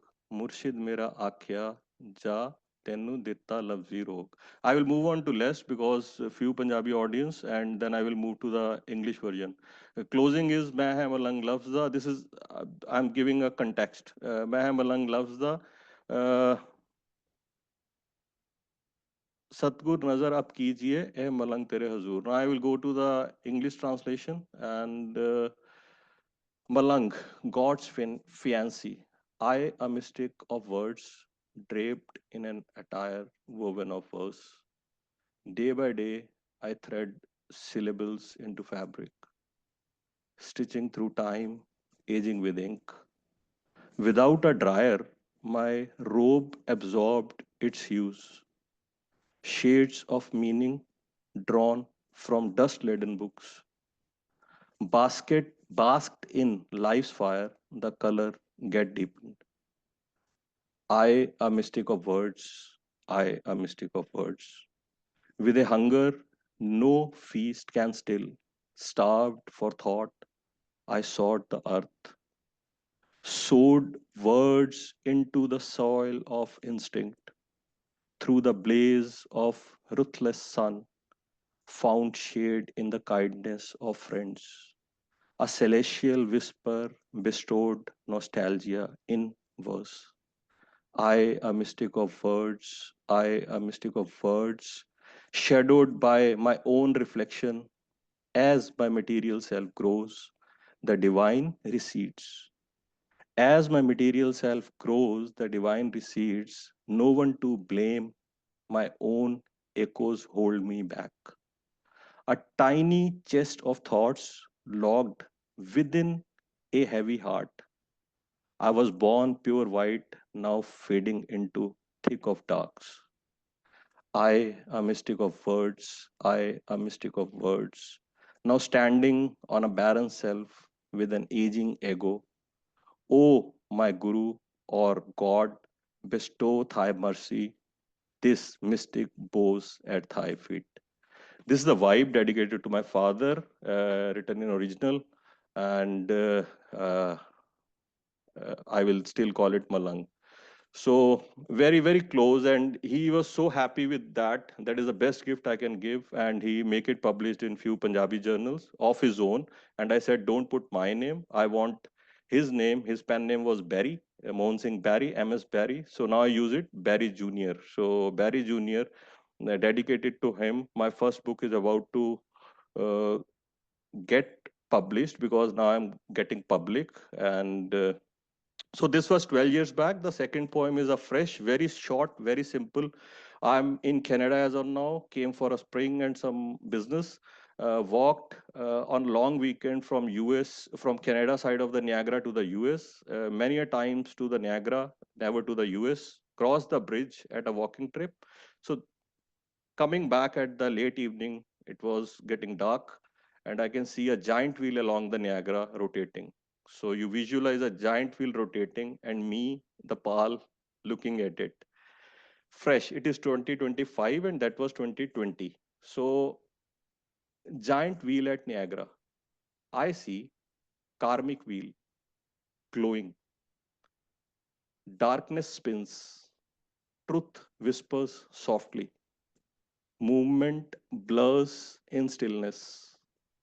Green boots tread along. Karma unfolds. Chakras turn. Cold night. Walking radiates. We sleep. Thank you. God bless everyone. Thank you. I'm going to refer to you as Barry Junior because that's your pen name. It was really wonderful to listen to those pieces. I'm a big fan of Punjabi poetry myself, and I really felt the power in your words, especially delivered in Punjabi language, but also the context doesn't get lost in English either. And I think the whole concept of submitting to the God, the Guru, is something that is very intrinsic to spirituality in India. And I think thank you for reminding us of that, and thank you for bringing those very powerful words to the World Poetry Project today. Our next poet today is Sarah. Sarah Maclay. She is a poet, performer, and educator based in Los Angeles. Saumya, thank you. It's such an honor to be here. I think, like Pete, a lot of what happened with me was I had a mother who wrote some and was very involved in words. She used to read to us every night. I grew up in the country where I am again, and my dad was also loved photography, and he had been a trumpeter earlier, and my mother had played the violin. So there was a lot of art and music in the house, as well as beautiful surroundings that we were involved in. My literary journey is bound up in other writers and teachers, so forgive me, bear with me as I move through this. I had to write it down. There's a lot of it. I'm reading from Montana, where I dove into poetry at 13 after seeing Zeffirelli's Romeo and Juliet. I was excited by Cummings, Sexton, then Merwin and Ashbery. By the end of high school, I edited our creative writing journal, and through my teacher, Lynn Blumberg, I first heard the poems of Lorca when she played Joan Baez's album Baptism in class. At Oberlin, Stuart Freibert led me to the work of Jean Valentine, and I discovered poems by Louise Glück and Rilke and met and got to know the poems of Franz Wright, Tom Lux, Tronstromer, and David St. John, who I later studied with in California in a Venice masterclass. Diane Vruels mentored me on a sequence of surreal prose poems that became my first chapbook after Peter Koch and his wife Shelley of Blackstone Press heard me read at a bookstore back in Montana. Peter organized a reading in San Francisco, and a poet there asked me to send an experimental theater piece to the editor of Scenarios, Scripts to Perform, which was also presented at Oberlin and much later at Beyond Baroque in Venice, where I was a regular workshop participant and later facilitator, and where I still give readings and hold workshops. My path has included acting, singing and songwriting, office jobs, and developmental work on plays and screenplays. I found my way back to poetry in 1996 after a health scare, when a few friends begged me to join workshops at Beyond Baroque and a Santa Monica bookstore called the Midnight Special. I was so anxious the first time I went that I didn't even bring a poem. Afterwards, I literally hauled paper bags of old writing out of my closet in my Venice bungalow and worked on what still spoke to me out loud while pacing the wooden floor of my living room. It felt like no time had passed, just experience. I felt plugged back into the energy of my 20s, began giving readings again and published poems in journals. By the late 90s, I chose to get an MFA mainly to work with poet Ralph Angel at Vermont College, a low-res program, which meant I could still also continue with David's classes and LA workshops with Cecilia Wallach. At Vermont, I also studied under Mary Ruffel, Bill Olson, Roger Weingarten, and in a postgrad semester, much later, David Wojon. But by 2004, with my degree and my first published full-length, which had won the Tampa Review Prize for Poetry, I began teaching at USC and then, until last spring, at Loyola Marymount University. I was book review editor of Poetry International for a decade, artistic director of a reading series, The Third Area. U of Tampa Press also published Music for the Black Room and the White Bride, and I began working on a braided collaboration with my friend Holiday Mason while living in a converted garage in the back of her place. This became the She series of Venice correspondence. The first poem I'll read today is from that process and began as a response to her imagery, and the second, from my book Nightfall Marginalia, responds to the film Melancholia and a painting by Bruegel. After a City of LA Individual Master Artist Fellowship, I hadn't been able to finish it. When asked to submit to a journal of eco-poetry, it grew again when I found an error in the poem. The Mahler I thought I heard was actually Wagner from Tristan and Isolde, which opened up more illusions and led to another image by Caspar Friedrich in the poem's second half. And I'll just also mention that my most recent release is another chapbook, the HD sequence, a concordance from Walton Well Press in Los Angeles and the UK. And it's in concert with poems from the work of HD. So to the poems. As after Odysseus, her body wanted to be Ophelia. The pistol came with its own music. An echo slid from her throat. Liquid, alive beyond common names for color. How at night she could not swim, her song like a line of neon in wavering slices across the crinoline dark, until the dogs began to bay and men slipped into the skins of animals to roll against the mud without the barrier of clothes. How that bay was a living jewel, the sound, the topaz water. The water had poured from her and become alive.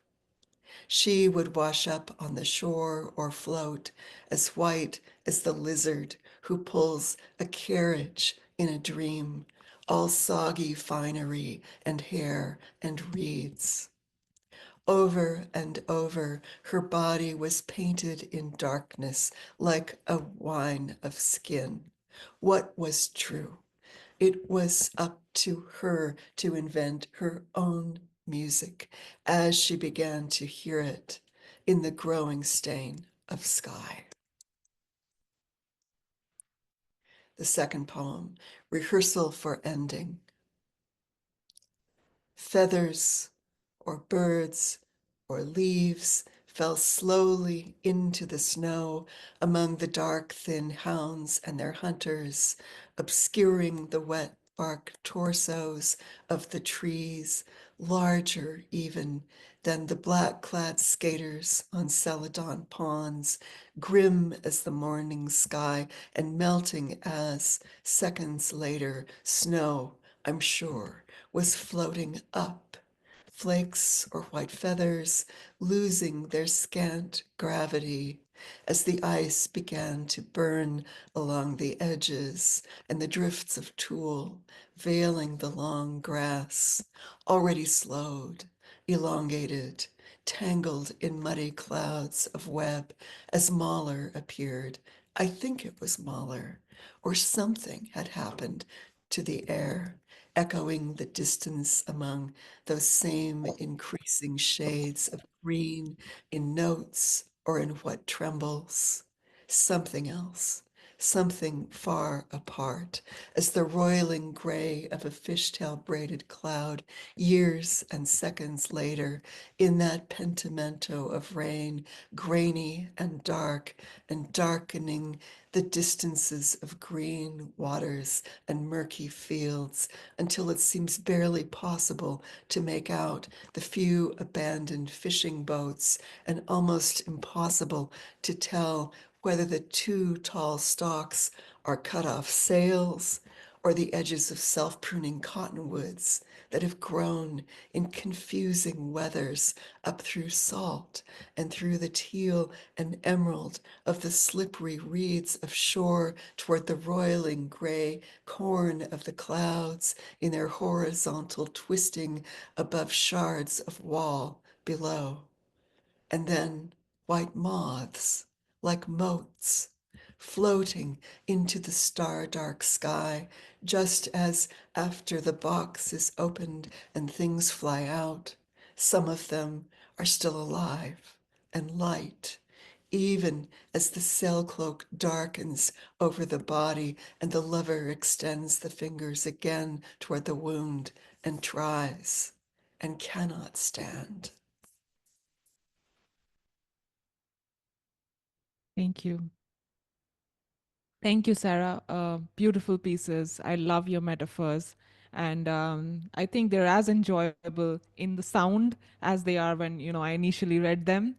Thank you for being a part of World Poetry Project. I'm really grateful for your time. Thank you, Saumya. Our next poet today is Yukta.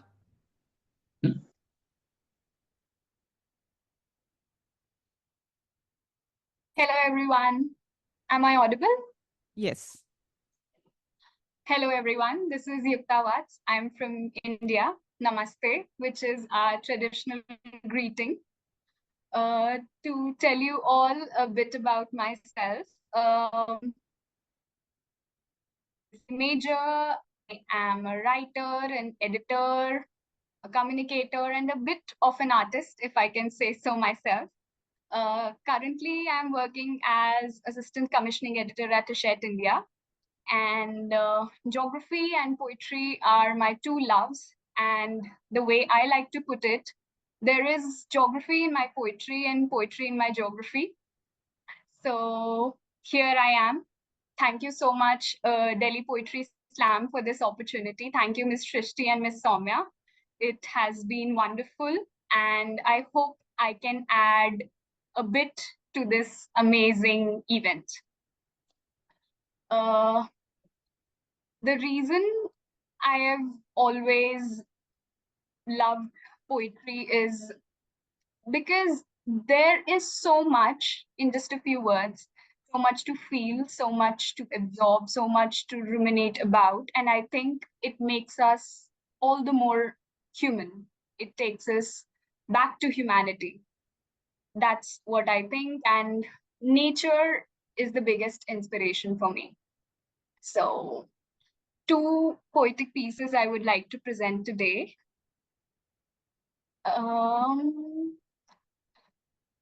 If I can present my screen, please.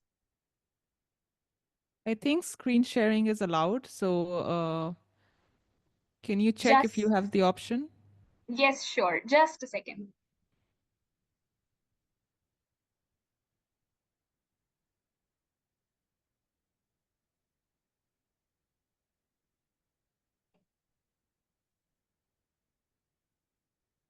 It says disabled. Okay, let me check.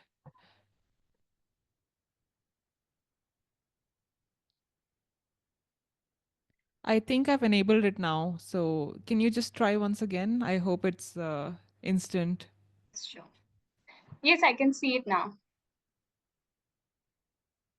So this is an artwork I created alongside my poetry, which I am presenting today.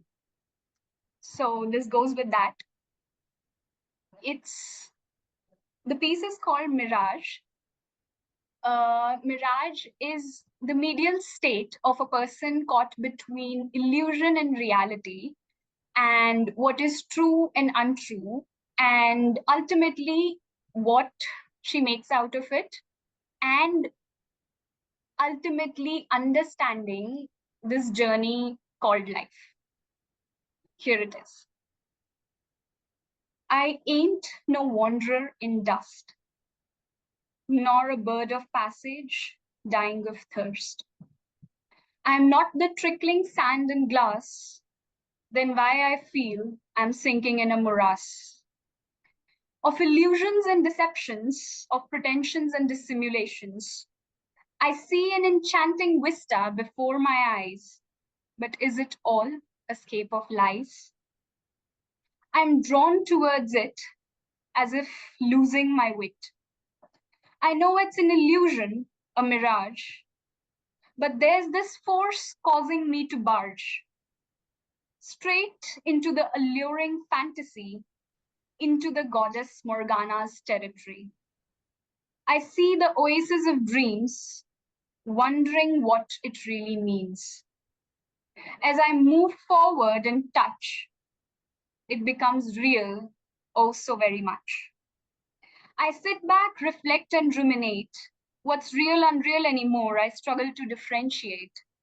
If I'm living in a too believable illusion, or the delusion of illusion was itself an illusion, was the conceived reality so unreal and perceived falsely so real? I guess everything's a reality, everything's an illusion. It really is in our own vision.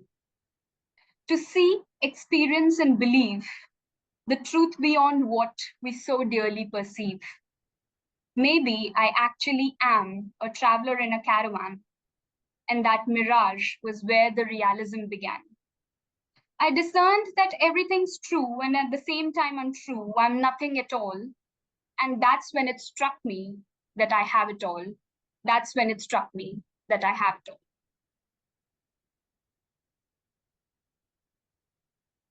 Moving to the next one. The next one is called The Sinner and the Redeemer. It touches on multiple themes, including that of sin and divine virtues, of the fallen angel and the saving grace, of love, and of evolution as a human, recognizing all our parts, the good, the bad, and the ugly, and embracing them and becoming the best version of ourselves. Here it is. The Sinner and the Redeemer. Like sprinkled glitter on a black canvas, like twinkling stars on a dreary dark night. That's how it shimmers like Venus in the garden of the dark mystic night. A hand was thrown towards the other that seemed to be drowning deep in the morass. Dark, deep, dense, nothing to see there, and everything ceases to exist. What remains is a mere carcass. The hand pulled out the waning body, for the black hole had been consuming him in. As a saving grace, her hand came in. For he had fallen from grace, a body of sin. A lamp that shines from within, even having burnt to the brunt, she beamed bright. She was as white as the clouds without a speckle of grim, and he was an embodiment of vice, but she still took him in. Why and how he never could grasp, but like a moth, he went after his flame. Unseen, unheard of, it was a stark, naked contrast. The sinner and the redeemer, but they had put in their claim. As if in a silent understanding that they belonged together with each other, forsaken or not. She saw in him a slight flicker, a dying twinkle to save which she longed. He saw in her hope, life elixir granted to a dying man to drink which he longed. A glimmer she wanted to brighten, a hold of hope he wanted to tighten. Their tryst was a clash of two titans, sinfully beautiful they became one. A diamond brought out from a fountain of muck. Their union was a mojo, and to all they struck. As an accord, coalesced like milk and sugar, they could only see one, a soul, not him and her. If the mire had consumed her, he feared. She couldn't bring out his light, she feared. But their union had only sweetened the world. Then what was this mystery that had unfurled? His divine imagination was she. Her diabolical fantasy was he. Were they a part of each other, or were each other one's desire, muse, soul, conscience, and ignition and inspiration to get better? To have what always was the diametric other? Sparks flow when these opposites meet, like the bewitching hues of twilight as the light and darkness meet. Even the angel is drawn towards the devil. For the angel to come out, it took a charming devil.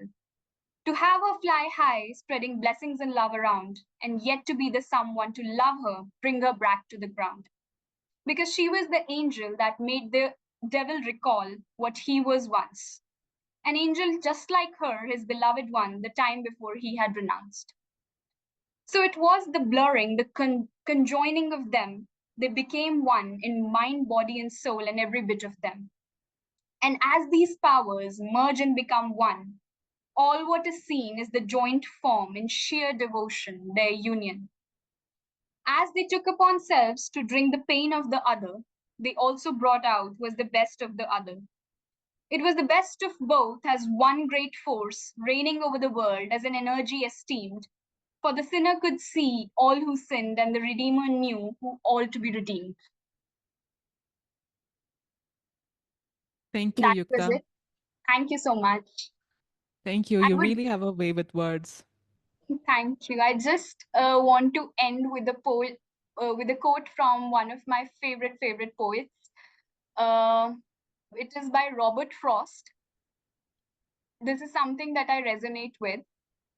A poem begins with a lump in the throat, a homesickness or a love sickness. It is a reaching out toward expression, an effort to find fulfillment. A complete poem is one where an emotion has found its thought and the thought has found words. Thank you. Thank you so much. It's been amazing listening to all of you. Thank you. Our next poet for the evening is Nidhi. We are not really sure if she's with us because I can't find her in the participants, but she might be using a different device. So I'll just give her a minute if she's here to join in.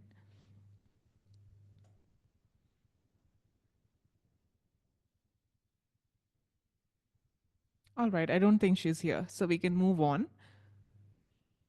Our next poet will be Dr. Ujjwala Karkala.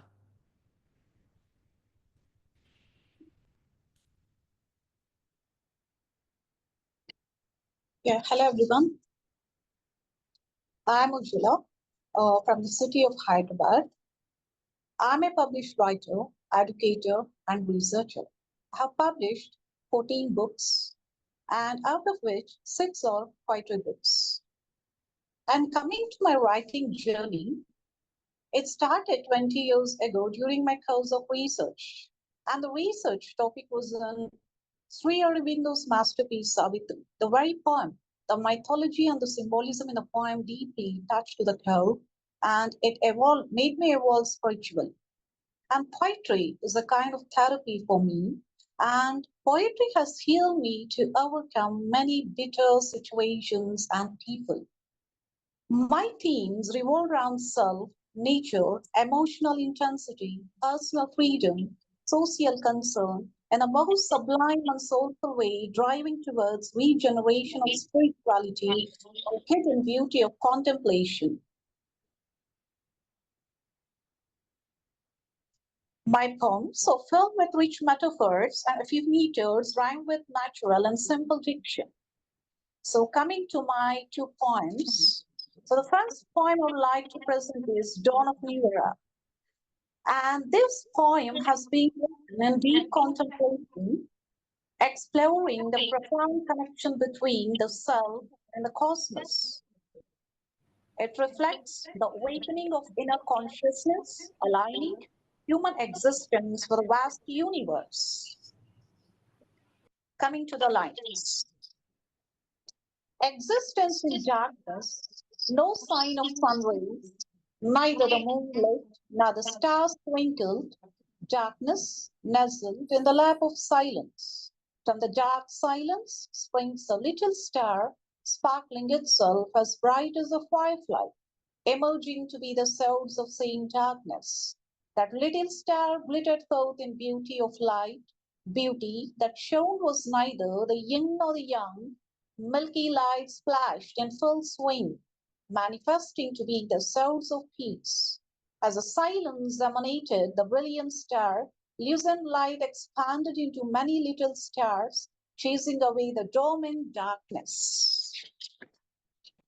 Into one and the same silence, the energy radiance vibrating from the very many cluster of stars pulsated a melody of musical mantra Om, the seed of mystical mantra Om in resonation, unfolded the creation of 5 elements, the sky, the air, the earth, the water, and the fire.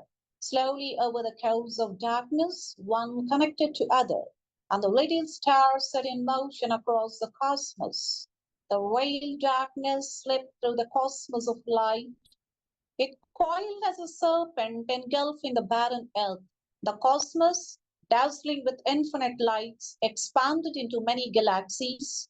The sky and the planets emerged. Dusty clouds came into sight. The sun shined, the moon lit, and the stars twinkled. The little light and seek of darkness emitted its saffron rays so as to near the earth. But those rays refined into tiny water drops, dripping the colorless earth in cloak of greenery. The grass sprouted, the plants and flowers blossomed across the rocks, evolving into dawn of new era. Darkness in acceleration hissed as serpentine to abolish the luminescence, but the polarized light waves merged the vapor of darkness in eternal brilliance. Indefinite time in full swing split the light and seasons into days and nights, and cycle of stormy and pleasant seasons, to set about theatrical spectacle of light and darkness. A gentle touch of the cosmic rays merges the primeval darkness with the starlight, awaking it from the slumber of ignorance, stimulating the damp shadowiness into thought mind as the power of light, in design of an insatiable desire, unspectacular dark-minded origin, avenues those light rays into luminous cosmos, sinking the light magnetic stars in eruption of dark waves. Escalating thought waves descend the angelic lights to the earth on an escapade in seek of desire. Time unfolded the curtain, showing apparent the world drama of existence, the action of play, set in cosmos connecting to the fair earth amid colorful trappings of nature. The inexorable interplay and rigidity of the fascinating figures, light and darkness, revealing the realistic presentation of evolution. Coming to my second poem, it's titled Threads of Attachment. And this poem explores the invisible traps woven by the external world, desires, expectations, and illusions. It reflects the struggles to free the soul from worldly entanglement. Here are the lines. So it's written in the lyrical style.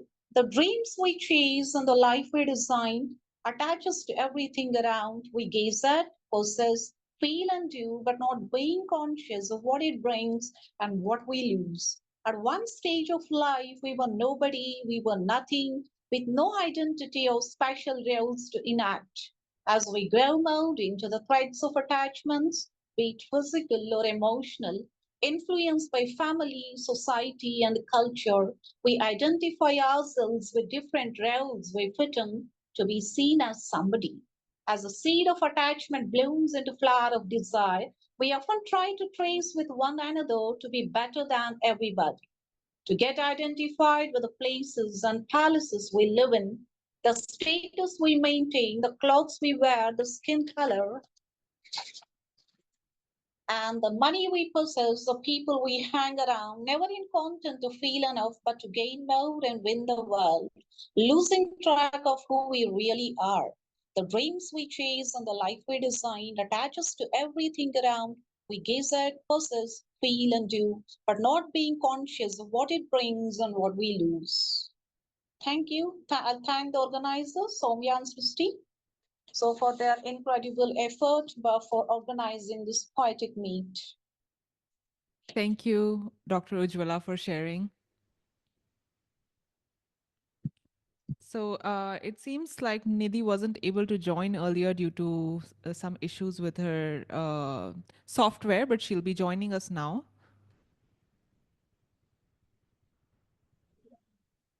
Hello, and this is Nidhi Nandrajog from Delhi, India. Um, I'm an editor, a writer. Writing is my best expression, and I have a poetry book to my name, The Tides of Emotions. These are the two new poems that I have written in the past few months. The Invisible Seat of Judgment. The invisible seat, the chair of the judgment conceit, high on its lofty side, looks down at each one with falsely boosted pride. The height of wisdom deems it impossible to see through the pain and struggles of the young people having so many aspirations. In these present times, full of opportunities and surplus exposure, the excessive availability raises the bar of expectations for every simple activity, be it dance, music, or literary interactions. Does a child need to play soccer only to make or deter a goal? Does the child have permission to dance to music for pure pleasure and lure? This generation is so lucky is a common statement. There is no concrete evidence for such an emphatically made authentic endorsement. The mind of every child today is in a swirl of confusion.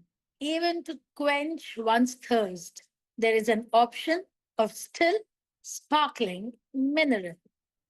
The simplicity of the choice of subjects was a luxury experienced in the bygone years. In this era of liberal arts, natural sciences, and several other streams, the young senses with an ambitious streak are assailed often to a mind numbing peak. Even to decide upon a vocation, there are counselors galore.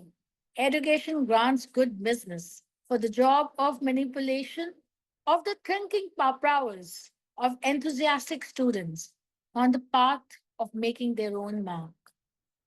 The genders in this age have undergone a revolution. Now, instead of a he or a she, Ren Martin finds itself filling pages with them, they, and we. The spiritual connect through ancient scriptures is lost to logic and skepticism. Search for peace is through the subconscious. Faith in God, synonymous to ignorance. The experience in the eyes of judgment fails to see the dilemma of the youth of today, eloquently imparting pearls of wisdom with such a subtle touch of condescension. A much needed guidance acquires the garb of superior arrogance. The grey wisdom adorning the lofty throne has witnessed struggles in easier times where laughter caused laughter, the learning lessons were benign. Repeated examples of physical punishment, being the accepted norm in the bygone past, cannot refute the present mental turmoil caused by social media, technology, and the current farce. The previous generation rants about the youth's misbehavior and follies by counteracting them at every step of their undulating path instead of supporting the back with kindness and loving heart. From the vantage point of the judgment seat, deign to climb down to casual meet with understanding originating from unconditional love, steer the new generation toward happy laughter and innocent fun. This was my first point. I feel for the generation of the millennials and the Gen Z. I feel we need to understand them a little bit more than what we do. My second poem is also about education. This is in the Goa that I got the inspiration from a 12-year-old guy who we did kayaking like in his kayak, and I got an inspiration from him. I am a free soul. It's 300 for 20 minutes. Would you like to try kayaking? It is an experience beyond compare. You might get lucky and encounter dolphins. Watch the fiery sun sink into the deep ocean. What is my age, you ask me? I'm 13, with your blessing. I should be in school and studying, engrossed in books of knowledge that are written for my learning. Sir, but you misunderstand. I am supremely happy. The waves are my friends. They not only feed and protect, they teach life's every aspect. I don't want your pity or your generous offer. I thank thee. Just give me the fare for your kayak that I lent to you for 20. For an experience you should have. This beach is my classroom. What I learn here, no book can teach in a million years. There can be no teacher like nature to make one understand. I know what you're thinking. Education is reading and writing, not playing in the sand or swimming the whole day long without a moment's care. But, sir, that is what you and many others fail to understand. Life's lessons cannot be learned from books in stuffy classrooms with half hearted attempts where marks are the main criteria for success. I am the eldest son, the hero in the eyes of my siblings. They look to me for their basic needs: simple meals, decent clothes, and a thatched roof under which to sleep.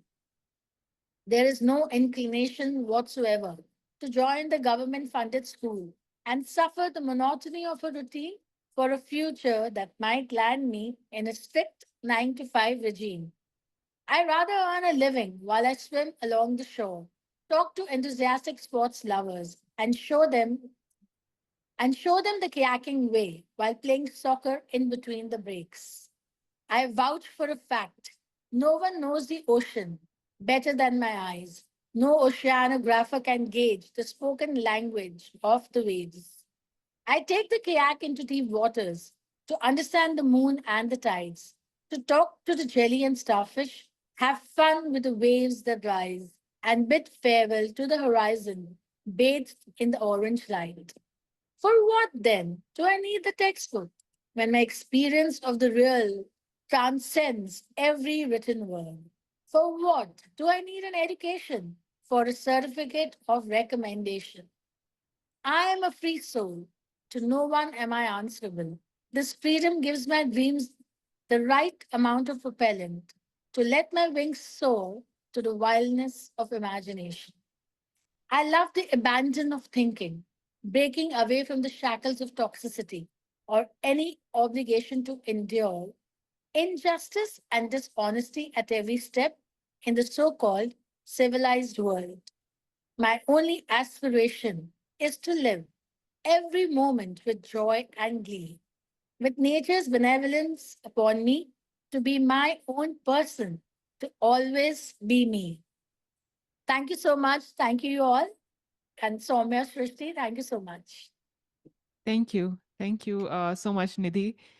It was really a wonderful poem on the education system and where we go wrong with teaching. I think we really need to, make amends there because 14 years goes by for, students in a claustrophobic classroom without any real life experiences. Thank you for sharing. Thank you so much. Our next poet today is Latika.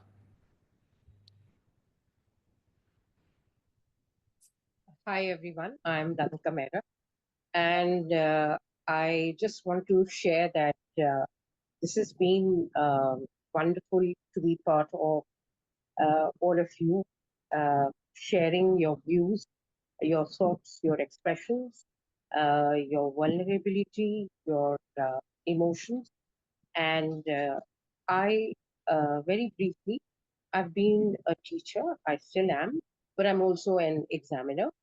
And currently, I have been writing, but I have taught literature, I've read literature, and this is, I think, one of those forums, courtesy Delhi Poetry Slam, that one has been part of the workshop earlier.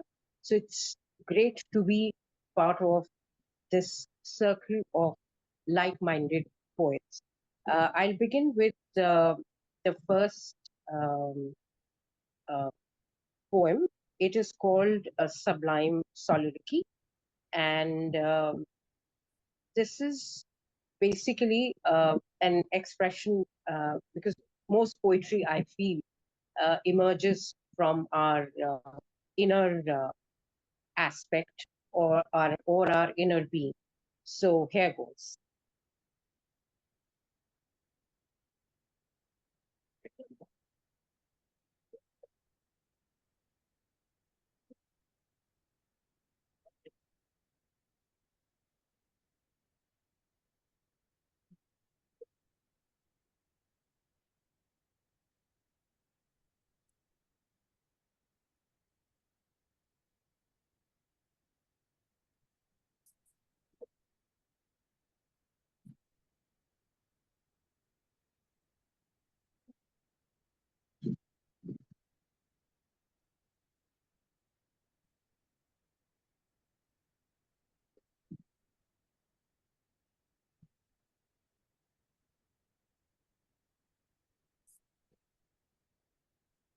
Okay, I'll begin with the divine design.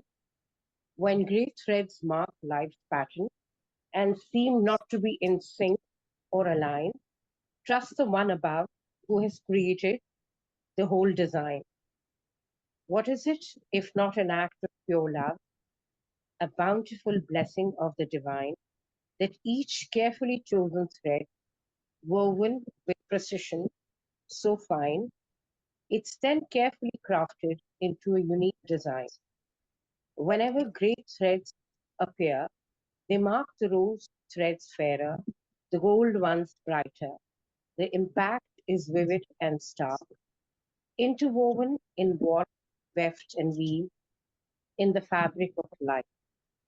The weaving and the unraveling in the yarn of time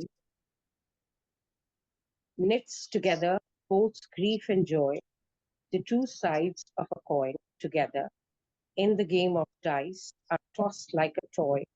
What comes to the fore is our gift, one we cannot ignore or miss. What lies hidden isn't our bliss. Chance is a fine thing, in the design divine, like the tip of an iceberg, crystal clear, maybe unattainable, yet sublime. Our karma and kismat are ineffably intertwined. One receives fabric of myriad hues, often dull, sometimes dark, at times the unexpected blues.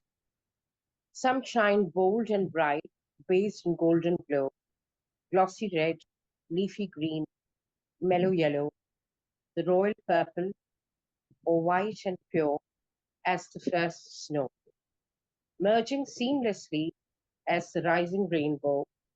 Our deepest desires are on a silver salver, not served, but presented as fait accompli, and thus leaves us unnerved. Eventually, we reap what by actions we plant and we sow. So the second one is the sublime solidity. It is better to echo silence when words ring hollow. Silence merges seamlessly at the moment. Why worry about the model? The ineffable and intangible connects.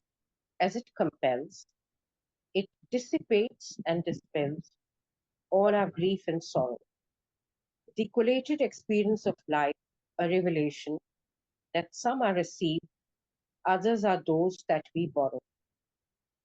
Irrespective of it all is your presence, evoking the unbearable lightness of being, coursing through the veins, flowing amidst the solitude, serene and sublime, a precursor of joyfulness, ever growing, now, forever, and at all times.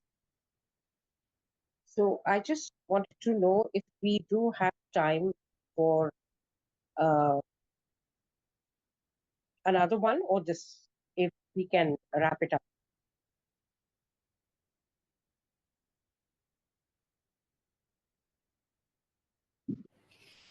Saumya, you're in mute.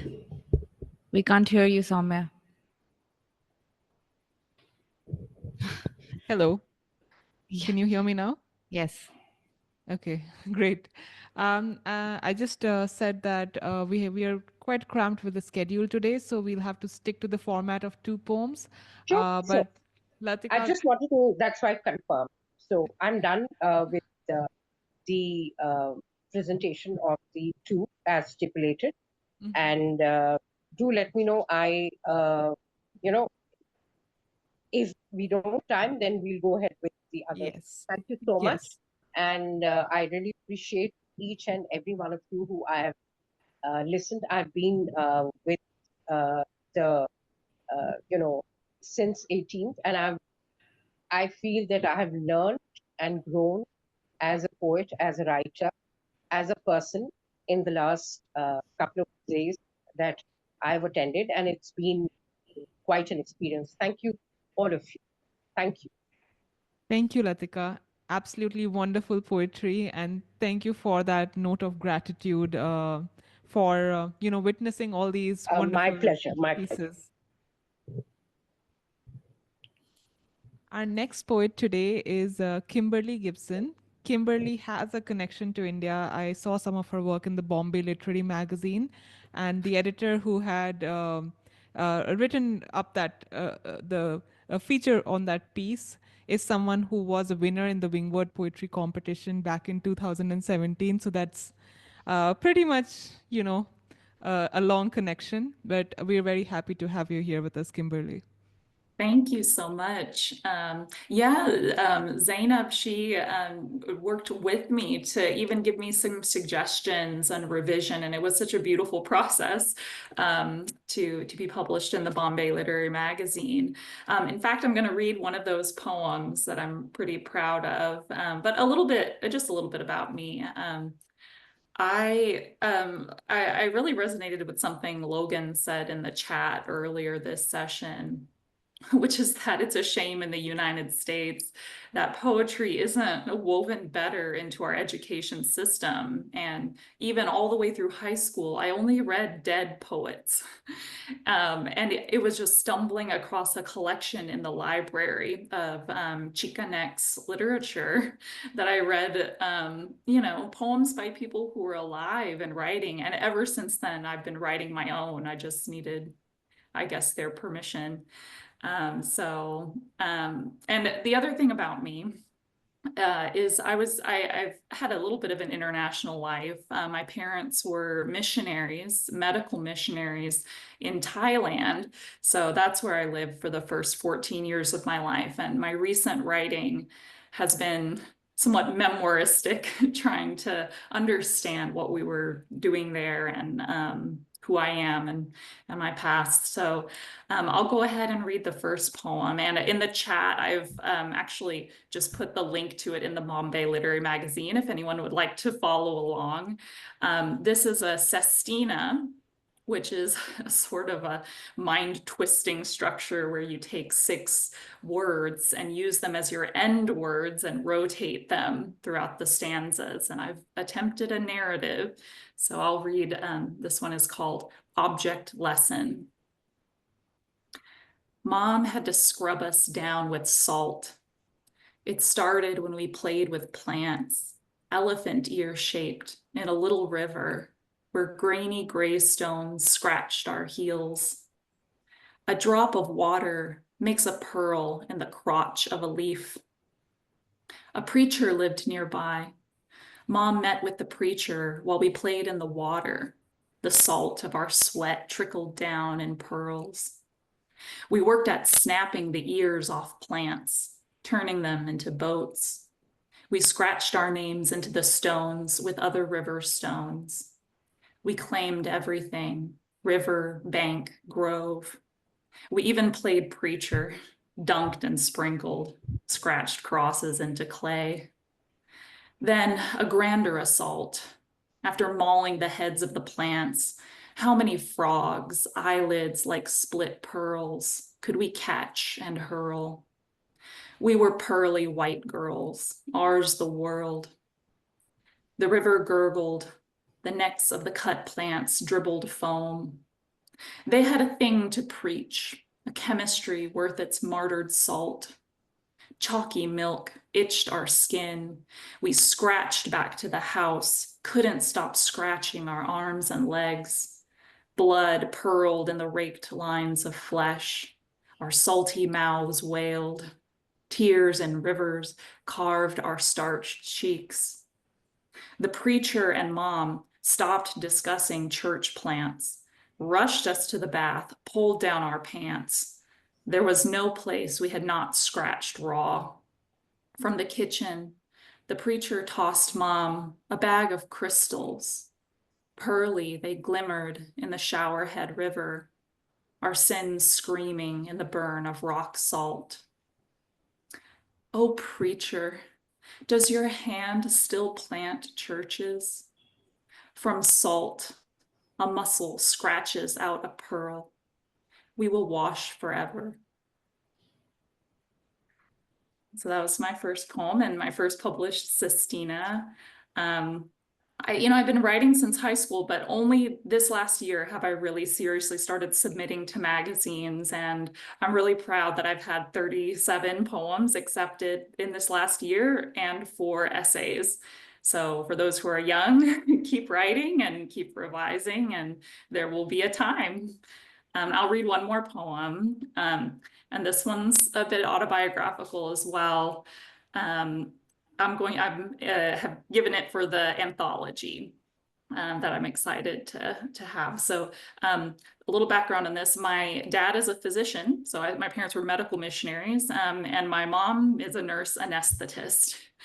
So this poem is called Family Practice, or What the Body Can Endure, or Nightmare featuring Bone Saw. Machines learning. That's what I think about when I think about the people in my mother and father's care, dreaming under a cloud of ketamine. The body can mend, can suture, they say. We're just helping it along, minding the gap. My parents are glorified mechanics. Mom plies the lungs to a soft purr, and Dad slides his scalpel. What's the worst? I asked them, weighing my future. I shuddered at the horror of the nightmare OR, that room of sterile squares spangled after the bone saw, the color of liquid Christmas. I skirted that door hard on hospital visits. Mom said the worst part of her job, outside of a difficult intubation, was putting on her dress and in the mirror, my wet face begging her to stay. The worst, says Dad, was being on call the time I fell on my arm. By hand, he broke the rest of the bowed bone before setting it to cast. I was only 4 or 5 years alive and couldn't understand why he'd had to hurt me. Well, here we are, I say, after 30 years of healing. We like to tell each other these stories over meals, wetting our faces with memories, closing the gaps.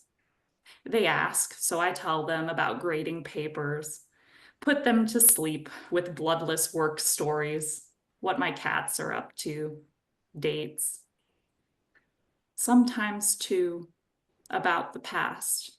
We have to set each other straight. Thank you so much, everyone. I've really enjoyed this reading. Thank you, Kimberly. Absolutely beautiful poem. And especially, I think, even though you were talking about how the body can mend, it was more about how the soul can mend and heal. So thank you for that reflection. Our next poet today is Ratnajyoti. Hello, Namaskar, and good evening to all of you. I am Dr. Ratnajyoti Datta Chowdhury from Assam. I am a civil engineer. I wrote my first poem when I was 10 years old, 50 years ago, for school magazine. And the last time my poem got published was 40 years ago, when in college. Intervening 40 years, I didn't write. And now I've started writing again at 60. First 17 years of my life, I spent in Arunachal Pradesh. Those who have gone there, you know, you see the clouds touching the ground, raindrops approaching. It is paradise on earth. My father was an employee therein. And when the Chinese attacked and overran Indian territory, they overran the Tawang monastery. My parents were there and they had to flee for their life. So those were depicted, you know, in my first work of fiction titled Unbound Love. It has been published, distributed by Simon and Schuster India, and now Penguin Random House has also agreed to distribute it. And just a poem I have completed just now. It's a short story in verse where an Indian soldier, a Buddhist, he guards the Tawang monastery against the Chinese. Still today, this is the case. You know, Tawang Chinese post is some 10 kilometers away. So that's what transpires in the mind of an Indian soldier, punctuated by the growls of snow leopard. That's the short story in verse I've completed. I'm on the lookout of a publisher. The first publication that I had was a Hindi poem, Pravah. It was in the World Book Fair in Delhi. Got good reviews. And the only English publication that I have is a poetry book called On the Trail. And my today's 2 poems are short poems, reflective of nature, and those are taken from my book On the Trail. Both those books are available on Amazon.in, and this book is available on Amazon.in and Amazon.com as well. So may I begin? First poem is titled Boat Has Set Sail. Boat has set sail over the horizon, has no memory of divisions the world has seen. Simple truths, peace, leftovers from a blissful ambience, torn asunder, ruptured, it hasn't seen. It set sail with the wind of placidity, of trust, knowing not what has it left behind. Chaos, disruptions, anarchy, will it come back again? Has the blissful continents to reappear for the boat to return? That's my first point. These are all reflective. Second is titled Epitaph. Separation of rows, interspread with treasured reminiscences, ground traversed with care, kept past memories undisturbed. Stones separated by foggy memories, layers of dense, misty ambience, deep sighs, sleeping promises, vast stretch filled with lost memoirs, need traversing, echoes from the past, reverberations heard from within as well. Familiar voice seemed to call back, resonating voices emerge from within. Analog abound nearby, habitations rise on old edifice, like epitaphs on top of each other. New relations grow oblivious of the old. Thank you. Thank you all for giving a patient hearing, especially to the sisters, Saumya and Srishti, for a wonderful ambience you have brought in. Thank you very much. Thank you, Dr. Ratnajyoti. Very powerful work. I especially enjoyed the ending of the epitaph. Thank you for sharing with us. Thank you. Thank you very much. Our next poet today is Dr. Nilima Goswami. Hello. I am audible? Yes. Hello. We can hear you. Hello. We can hear you. Can you hear us? Good evening to everyone present here in this meeting. I am Dr. Nilima Goswami Sharma. I was an associate professor of Assamese literature and language for last 36 years in NC Valley College, Mullineaux, Guwahati, Assam, India, and I have retired from my service as a vice principal. I am very much interested with literature and language, but especially with poetry. I am a dedicated listener of poetry from my heart, and after that, I try to compose it. Most of my poems are transcribed from my experience that I have encountered. Many of my poems are published in Assamese and national level magazine and newspapers like Prantik, Goryohi, Amarakham, Ajirakham, Doinik Janambhumi, etc. I have already published 3 books under ISBNs. I have also written in Bengali language also, mostly poems which were published in Doinik Jugosankha, Pratidhwani, Amra o Asker Sahitya, etc. Some of our poems of Assamese translated into Bengali by renowned poets Vikas Sarkar and Satyajit Chowdhury. Now I will start to read my poems, 2 poems. The first one is to a poet. Poet, you are whetstone of a language. One day, you will also surely die and go from here with a bunch of flowers in their hands, with whom we shall discuss about life's ups and downs. That particular day, the sun shall not shine like before. After listening to the melancholy of your departure, my second poem is I salute you. Giving voice to your words, undoubtedly, The golden age that spring comes again to the field of poetry. Your poetic splendor, your insightful perception cannot be forgotten. Louis Gluck, I salute you. Austere vow, entity of an individual, swimming until reaching the banks, voice of ripe paddy fields, showing the way of new beginning. That peculiarity, that distinctiveness comes only from you.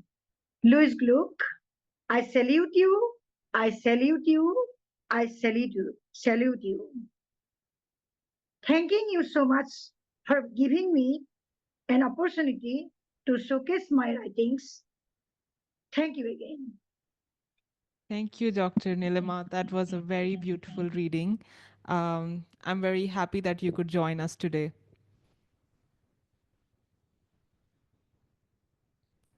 Our next poet today is Irene Cooper.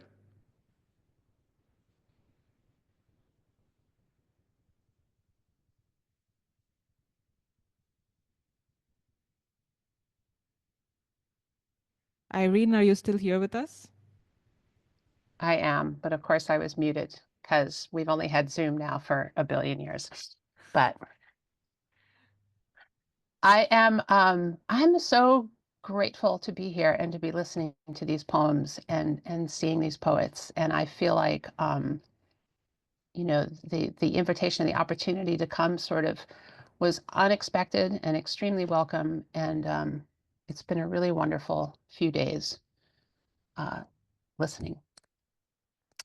I'm going to read, I live in Oregon, in the middle of Oregon, extremely far away from the source of this broadcast. And I teach and I write. And I also run a very small community event that is we call it Raging Writers Spoken Words. It's not limited to poetry, but it's a writing opportunity and an open mic that we do once a month for free. And I think I'm also grateful to be part of that. I feel it's sort of connected to this much larger endeavor in some ways.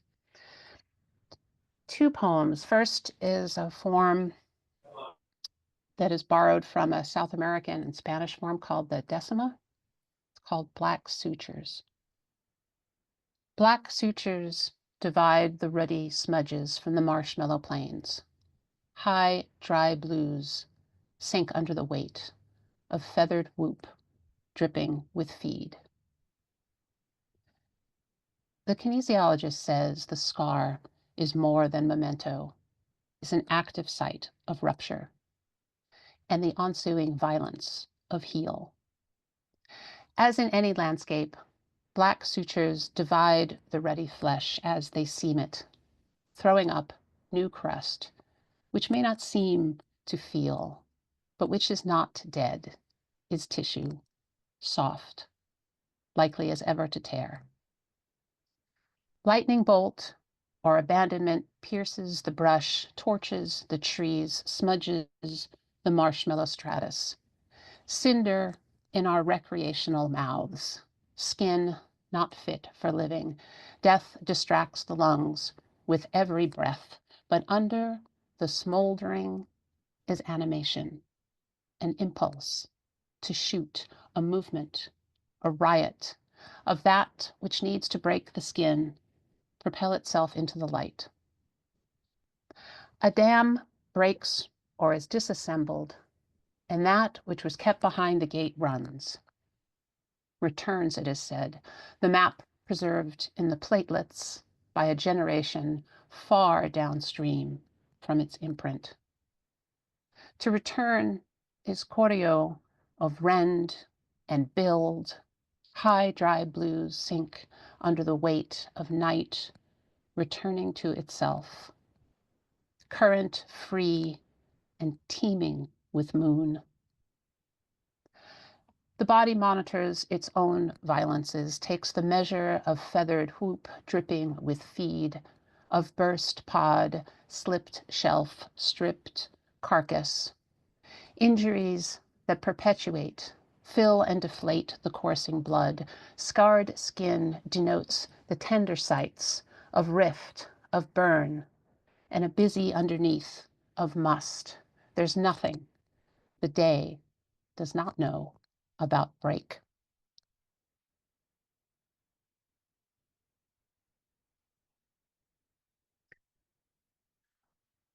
And this one is fashioned after the poetry of Lawrence Ferlinghetti and Emily Dickinson, maybe an unlikely pair.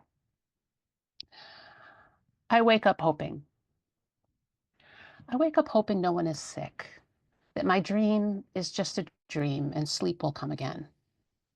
I wake up hoping when I am at the ocean that I will wake up at the ocean, a swim in salted morning coffee's tannic acid, Brillo to the brain, and apathy. I wake up hoping in death I do not prevail as wound in my children, that I can sleep dreaming their dreams are more often than not free of me. Unless we fly or otherwise float in absurdity and or in a rebirth of wonder. I wake up hoping for the beast will lick her wounds. But hope is not a thing to bother why in waking hours, not when there's motion and consequence at stake.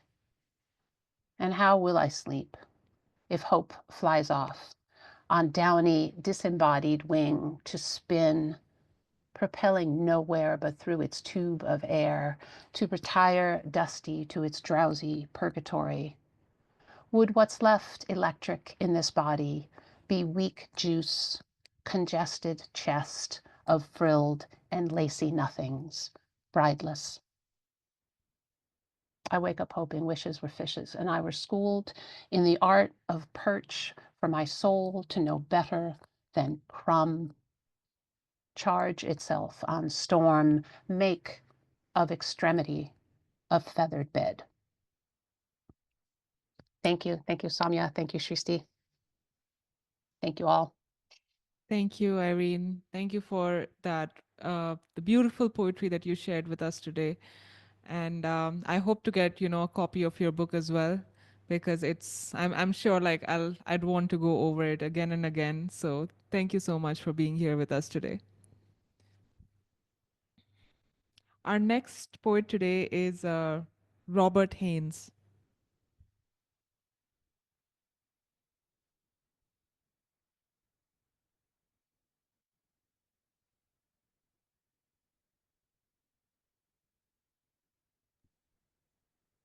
Can you hear me now?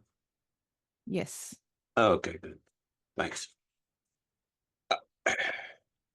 Greetings.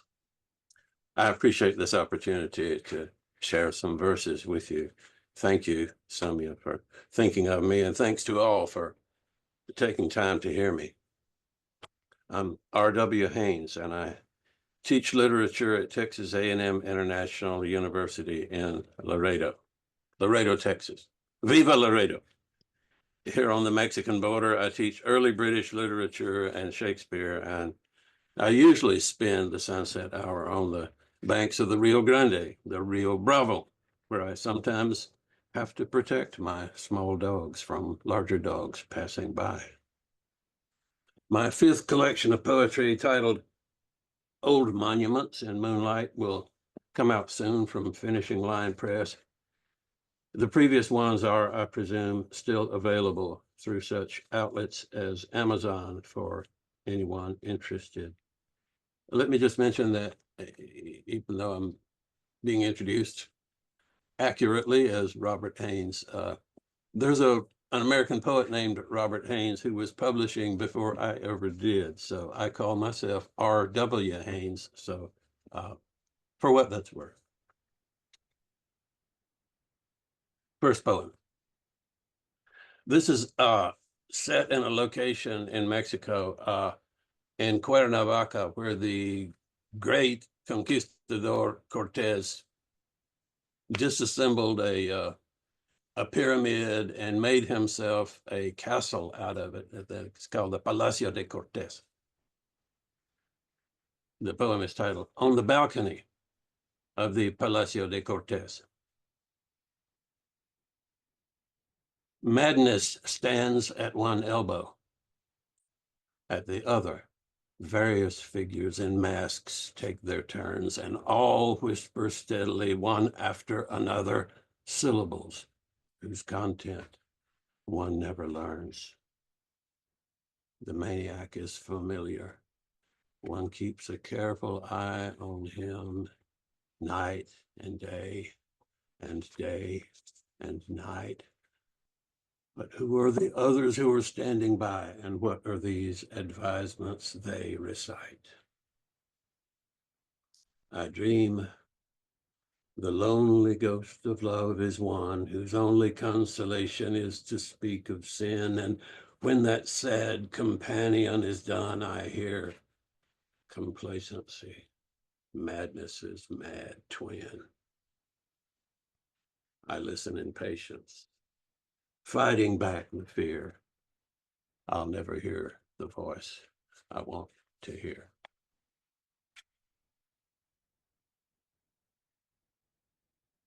My next poem may have a somewhat suspiciously familiar ring to it. If you remember the famous modernist poem about a man named Prufrock, this one is titled The Love Song of J. Nimrod Leg, and it's in two parts. Shake hands. I know you.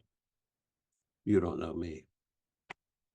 I followed you from an old dark tomb in Baltimore, a fellow poet's room, as you were walking unsteadily, gripping a knife and defying all curses, wondering if love lived there with the dead or if it had died and was in hell instead, praying a little and thinking up verses for some shy, smiling goddess whose name escapes this charm, but whose dark eyes would jolt old Poe with a wake-up surprise from his hard-earned rest with a magical claim. I am the ghost of happiness, here to show all you will lose and love and think you know. Yeah, I know you're on the other side of that theoretical category wall and never on this side where I fall, and odd numbers never evenly divide. And if I wallow here in self-control, your glittering eyes still aim at me, that old blunderbuss of memory, to crush my courage and rebuke my soul. Ho hum, honey. Better turn away as fate drops the hatchet and the roosters crow and the black cats hunt in the midsummer snow. It's best to forget the lovers you betray. But when you see all your hostages free and want a good time, don't look at me. Thank you. Thank you, R.W. Haynes. Absolutely beautiful poetry, and the strength with which you delivered it was even more beautiful in the sound of it. Thank you. Thank you kindly. Our next poet today is Bitupan Das.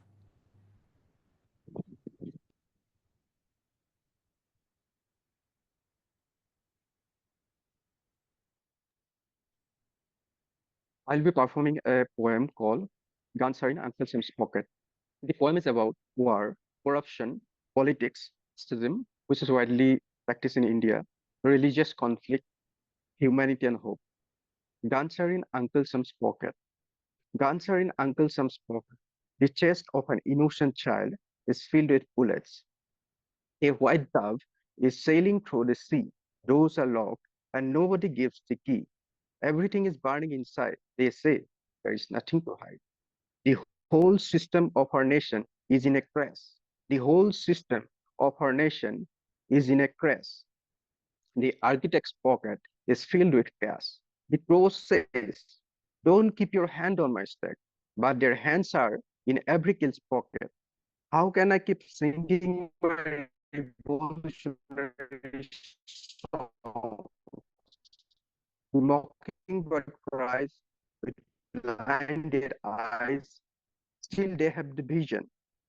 The crow hides the show, stealing the air from the mockingbird's chest, filled with blood. The kill's body is filled with blood, but all the kills drink each other's blood. Guns are in Uncle Sam's pocket. The chest of an innocent child is filled with bullets. A white dove is sailing through the sea. Doors are locked, and nobody gives the key. Everything is burning inside. They say there is nothing to hide. Charlie Chaplin should have been the Joker. Chaplin should have been the Joker, but he was the only speaker of truth. The one on the throne is the real Joker, because the people are chained by jokes, and nobody wants to break free with truth. All the agents of religion carry a stick. Those who truly try to be religious and follow humanity are called pigs. No one is religious. Everyone carries a tongue full of greed. Agents are just shouting words from the scriptures. God cries, listening to what they speak. Everyone believes they're better than others. In every religion, in every caste, someone is found to be better.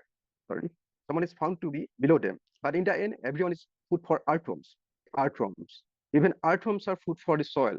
So who is the master? Who is the slave? Charlie Chaplin should have been the Joker, but he was the only speaker of truth. The one on the throne is the real Joker, because the people are chained by jokes and nobody wants to break free with truth. The answer in Uncle Sam's pocket. The chest of an innocent child is filled with bullets. A white dove is sailing through the sea. Doors are locked and nobody gives the key. Everything is burning inside. They say there is nothing to hide. Thank you.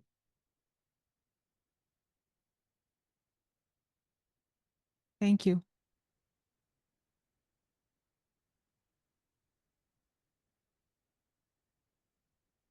Our next poet today is going to be Minnie Sharma. Minnie, are you here with us?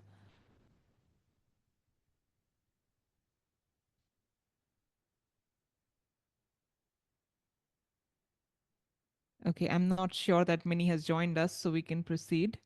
Is Gayatri here with us? I'm here. Wonderful. Good evening, everyone. I'm audible, right? Yes, we can hear you. I've been writing for a while, but poetry is still very new to me. Like, I used to write stories, but very recently I wanted to explore poetry. So I'm pretty new to poetry. Uh, the first poem, Pomegranate Cake, it's inspired by one small moment in my life. Like, I was coming back from work. It was a very bad day, and I was feeling bad. But on the way home, I was thinking about something, and it just made me happy. So I thought I'll use that small moment and try to write something whimsical with that. That's my first poem, Pomegranate Cake. Pink blue sky looked like the pomegranate cake you baked. It was 6 in the evening, and the crowded Bluebell Street was filled with office goers. Smell of cheesecake and banana fritters filled the air, and the thought of you helped me escape. The muffled voices and the tiring day vanished, leaving me with nothing but your thoughts. The pomegranate cake and the song you sang caught me like how the princess in the fairy tale gets bewitched by the witch. Is it a spell or a curse? Or maybe something unknown? But you made me slip into the dreamland. The second poem, it's actually the first poem I ever wrote, Stranger from the Street, and it's about a person feeling like a stranger in their hometown. Yellow-green walls and the closed shutters of January morning. Behind it stood, like an empty bottle, memories of laughter, and tears floated over. Driving Amma's midnight black 800, I skirted across the street, Alicia Chennai's Made in India, Lasted from the Stereo, familiar song, Memorized Street, Flickering Buildings, Jackfruit, Mango, Banyan, Counted the Trees, and Home It Said.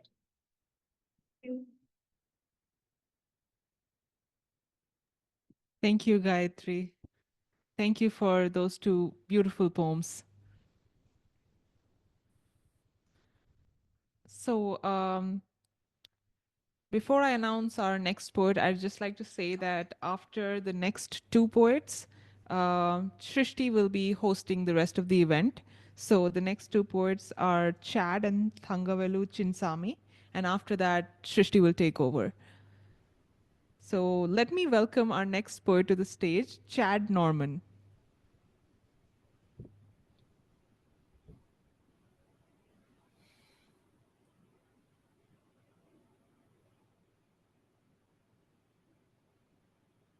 Okay, Chad, if you aren't ready yet, then we can have you in a bit later too. The schedule has moved around 15-20 minutes. So I'm ready to go. Okay, great. My microphone was acting up a bit. I just first want to say it's a real honor to be here. I'm reading from Nova Scotia, Canada. And what I've done with these two poems is I've brought in something that's become very important for our country, more than ever, actually. And it's the Canadian flag. I'm sure all of you know around the world what's been going on here in Canada. So also the book that I'm reading from is a book that I put out in 2001. It's a book to celebrate 30 Canadian poets who I consider elders and definitely have brought the path to me and shown me the way for the past 41 years. This is a poem for the Canadian poet Ralph Gustafson. And I had a chance to teach in a medium prison for 9 weeks.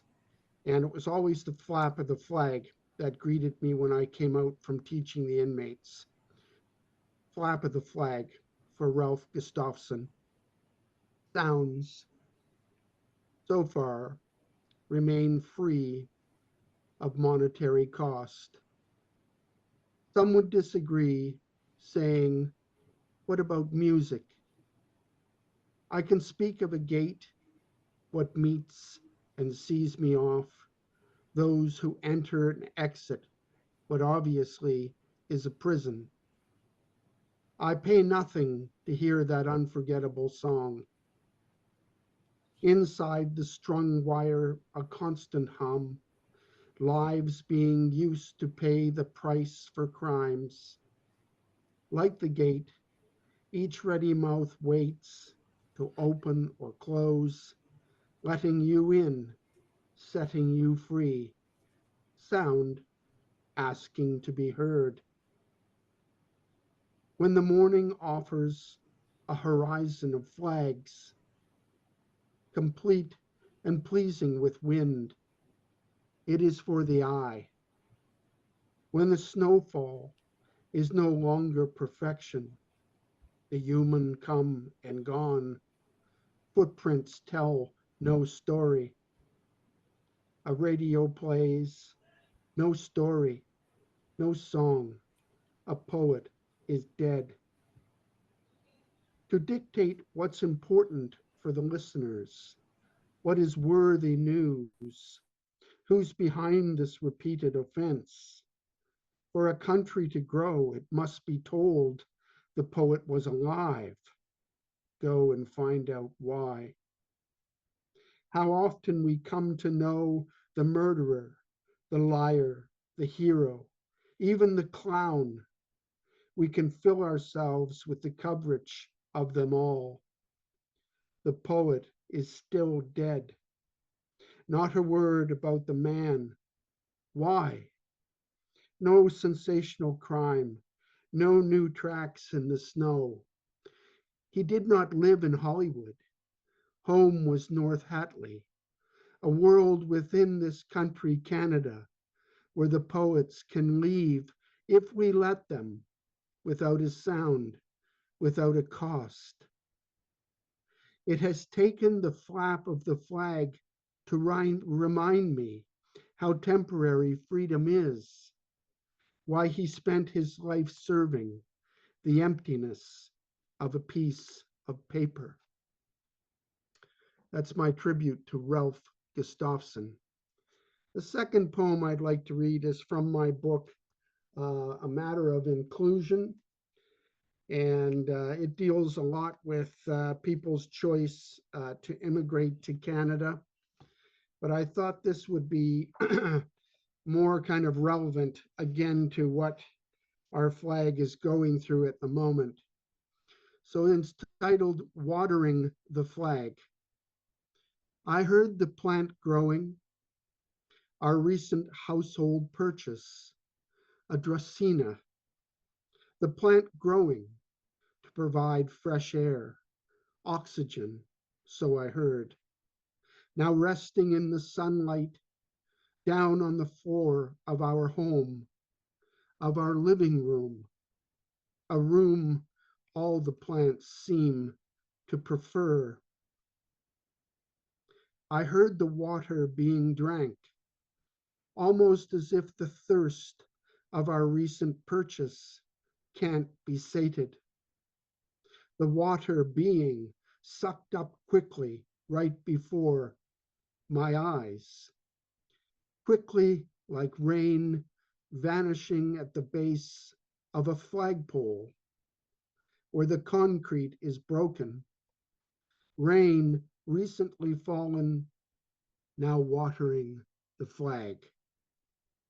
A thirsty flag. Rain to keep the white bright, the red solid, and the maple leaf spread wide. Not withered, a flag well watered. I hear a nation anxious to grow, to remain a magnetic home for many. Thank you very much for having me. Thank you, Chad, for sharing your poetry. Our next poet today is Thangavelu Chinsami. Yes, great. Thank you very much, Saumya and Srishti, for dedicating your life to poetry project. It's really wonderful to see kind of people together. I am just, my guru is Dr. APJ Abdul Kalam. I like to involve in acrostic poem. You know, the acrostic poem already might have known some people. It's Edgar Poe is an actual person to dedicate his life to that acronyms plus the sticky words that's called acrostic poems. It was in English literature for quite some time. He wrote some poem on that Elizabeth and all this. After that, even in Tamil culture, we have such kind of things. Malay Matu, that's a garland. How we marry people having that wonderful stretches of garland. They wrote a poem on it. Even that art culture, they wrote a poem on it with the garland and all this. My concentration is on this acrostic poem, only Dr. APJ Abdul Kalam. What he says about the end, it's not end. Effort never dies, he says, used to say. No, when we say negative only for so many occasions, but Abdul Kalam says next opportunity. Even people will say fail, but he says first opportunity in learning. So I like to involve after his death only. He's my guru. Nearly 10 years I have been in this field of Facebook. I used to quote a lot of English words in just word with the positive notes, whatever it's happened. I've written a book. It's in Singapore Library, Public Library, and all in our Indian National Library, only for commercial. It's not in commercial purpose, only for own sake. It's only own sake, I just produce it. Since then, last 10 years, I have been involving so many literary research on that. Even last year also, I published definitions in acrostic speech. And that's acrostic words I can't. It's a definition in acrostic. It's really wonderful things. We may come across in one day or another. Like an acrostic poem, it will come Now I'm going to direct my poem, that's Earth. Actually, my website is already in that. You can see all my nearly 1,000 podcasts. 2022, Spotify advertised me 97% of podcasts, educational contents only youth. That is after COVID.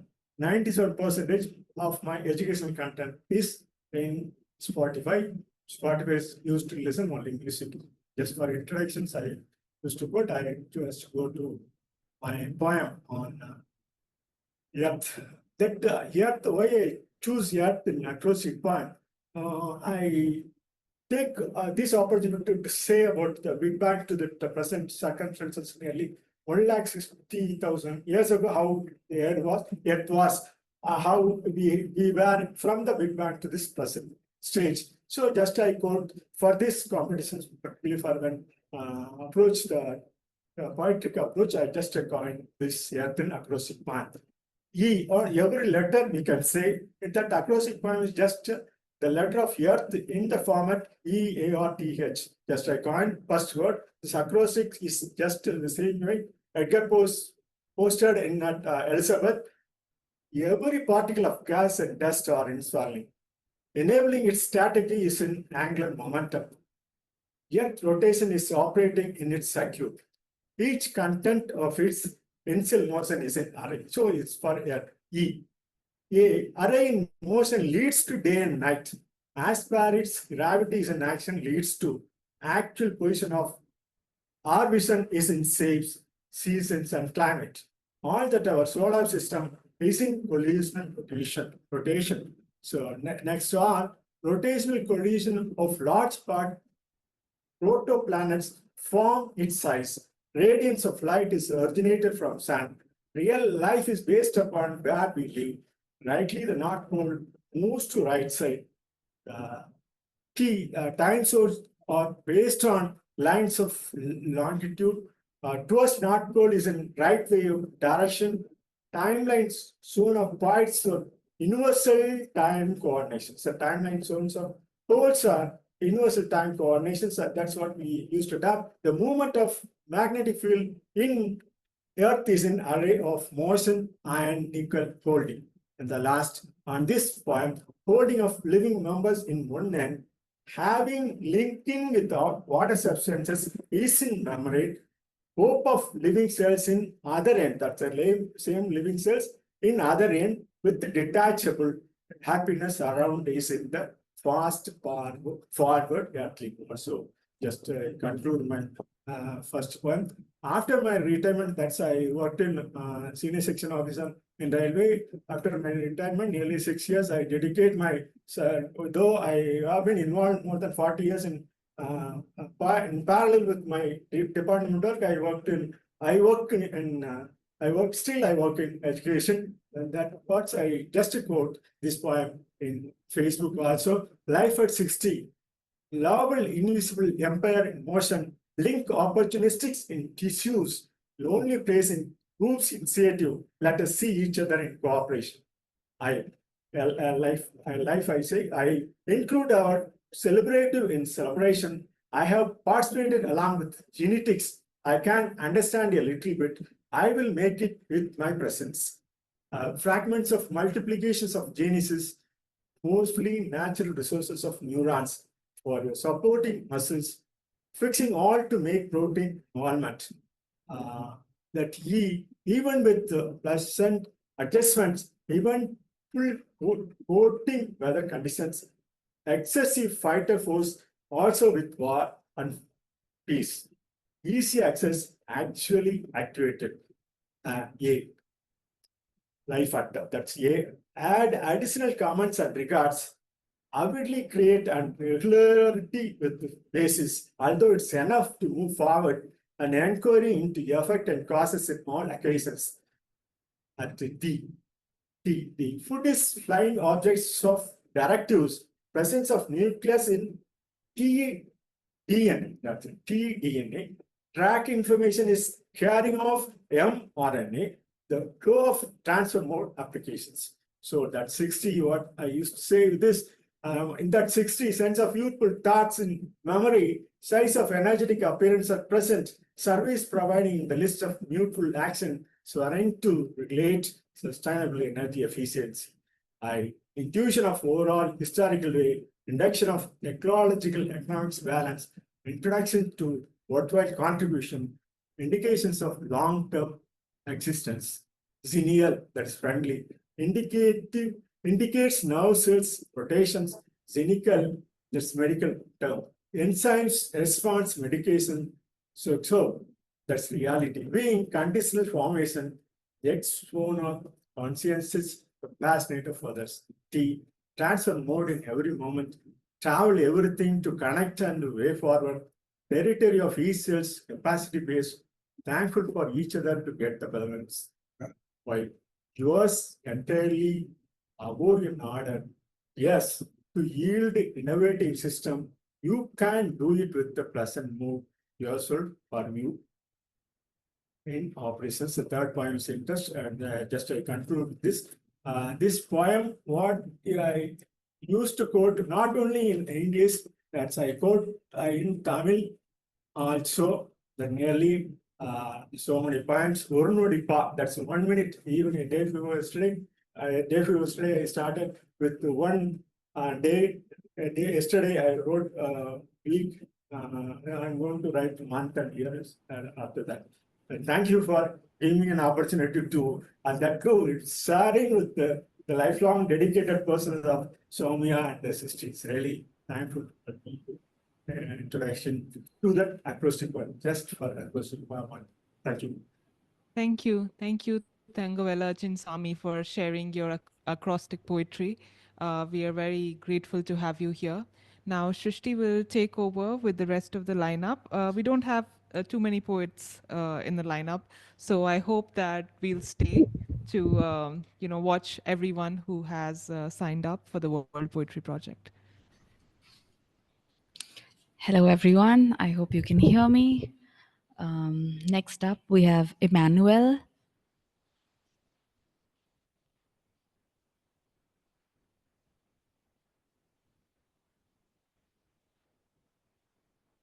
Okay. Good afternoon, everybody. My name is Emmanuel. I hope you can all hear me. Yes. Yes, we can hear you. Yes. Okay. So very briefly, I've been writing poetry for some 35, 40 years. I've published 5, 6 books of poetry and received some acclaim for my work. I'm grateful to be part of, and I've done quite a good number of readings in public places. The several poems I'm going to read are from my latest book. The title is A Gun and a Rose, published several years ago. A Gun and a Rose.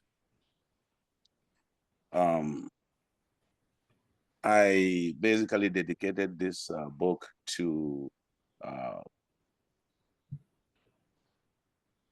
soldiers everywhere in the world, because soldiers do a good job in protecting the land. And so this first one is titled On Patrol. On Patrol. Our cockpit is calm now. There is no fog. We land. With fingers on the trigger, we march on, leaving behind shattered legs and split skulls, dirty boots, crushed scorpions, mamba heads with no frame. We bypass women in black hijab masks, on their knees massaging bleeding bodies. We see grandmothers on stools outside screaming walls, still waiting for life to come. Pam, pam, pam, pam, pam, pam. Vicious boots roar towards us. We dive into a bunker. point the M24 machine gun mouths at them. Fire! Captain screams. They rattle, bang, clang. Birds flee, hooting, cackling, shrieking. Gun smoke climbs to tree heights. We stretch our strained bodies. We close our eyes. We wait for life to come. We too, after the shrouding night, sensing we might not see the morning light again. So that is the first poem about the war. Sorry, the war soldier. This second poem is titled A Battle Street in New York City. And the poem has to do with COVID-19. We all know the devastating effects of that particular pandemic around the world. Of course, the media was present to present that very uncomfortable image of COVID, and of course, its power around the world. But we're grateful it's behind us. In any case, this is what I recorded during that period.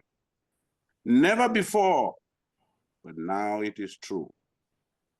Times Square is naked for the first time. Ambulance scream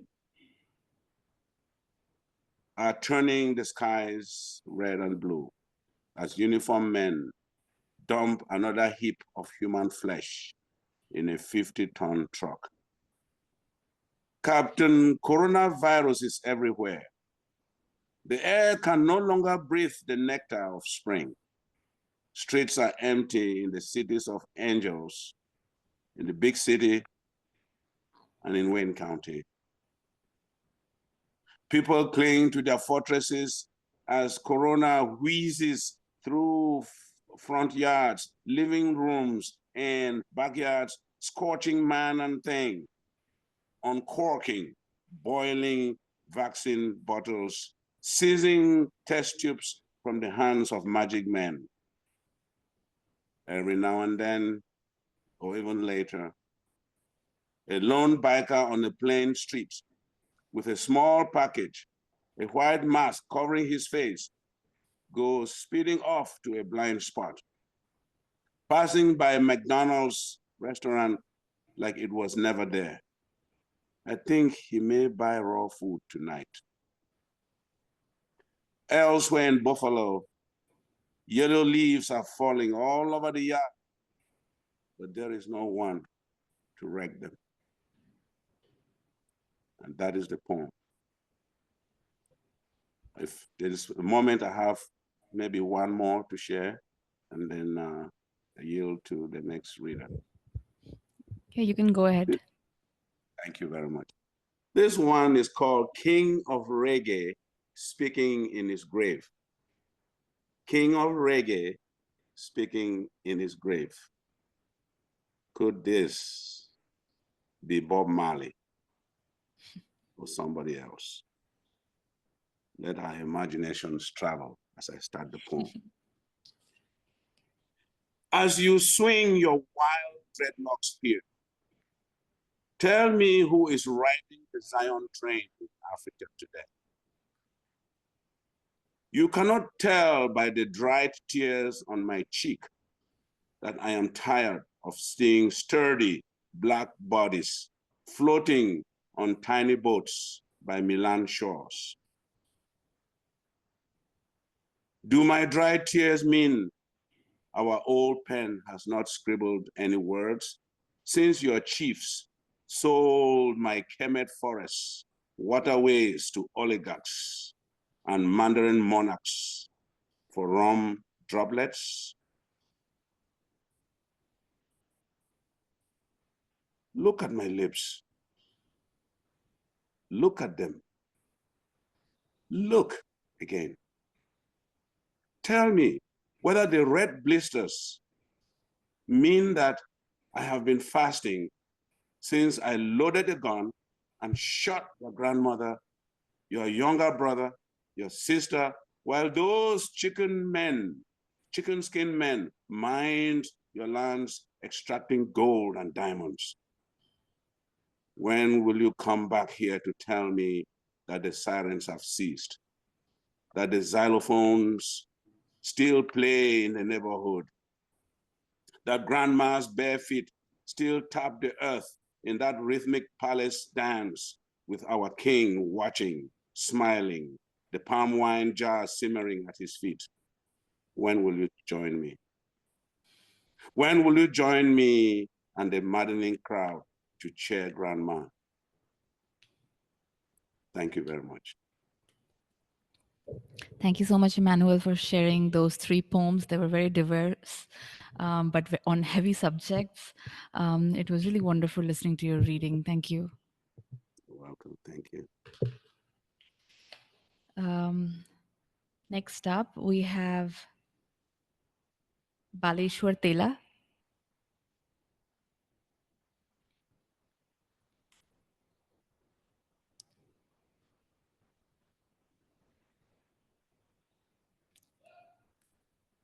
I don't see Baleshwar, so I'm going to move on to the next poet, Narayani Goenka.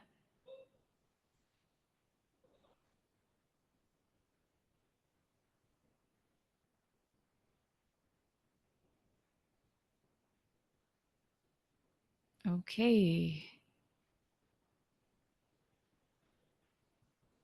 Okay, I don't think Narayani is here. So we'll move on to Shriya Kothari.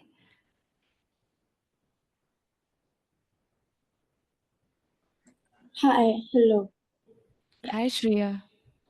Hi, so my name is Shriya Kothari. I'm from Bombay and I'm 15 years old. So, I've always liked to read and to write, and I think poetry is a great way of expressing yourself. So, I've used maybe points in my life. I know I haven't really had a long life yet, but whatever experiences or interactions I've had and tried to put them as words on paper. So I hope you enjoy. So the first poem I'm reading I've called Portia. And to give you a bit of a backstory, the poem is actually about it's about someone metaphorically a moth who has been caught in a web of lies, who has been deceived by someone, but they realize this too late. And the title Portia, I've chosen that because the most intelligent spider, actually, also you can say the most deceptive, is known as the Portia spider. So I've named it that. So yeah, let's start. Spider spinning silk, chains of a foundation, carefully crafting each thread into the thickest stone of truth. One word connects to another, thought, idea, weaved in its web of lies, deceit, betrayals, and it all comes back to you. You are its prey. You are the moth, too closely drawn towards the beckoning beams of blasphemy, emitted from roots of regression, wily pupils fabricated with fibs flying face first into her trap. Ingenuity interwoven in each pane of dark silk. Fluttering frantic gives way to resigned realization. Your own wings deceived you too. And yeah, that was my first poem. And my second poem is actually it's a little different. It's basically our country, India, is full of rich and diverse wildlife, and there's a certain national park called Kabini National Park, which is home to one of the most famous creatures, which is the elusive black panther. And I've been to the national park once. I unfortunately missed out on seeing this panther. However, I think it's a symbol of power, of culture, and just of the wild and animals, and it's there in that park. So this panther's name is actually Saya, and this is just a description of what I imagine his life to be in the jungle. So my poem is called Saya's Hunt. The first drops of dawn fall on the green sheets of chlorophyll, seep through the thick blanket of mist, under where Kabini lies in slumber.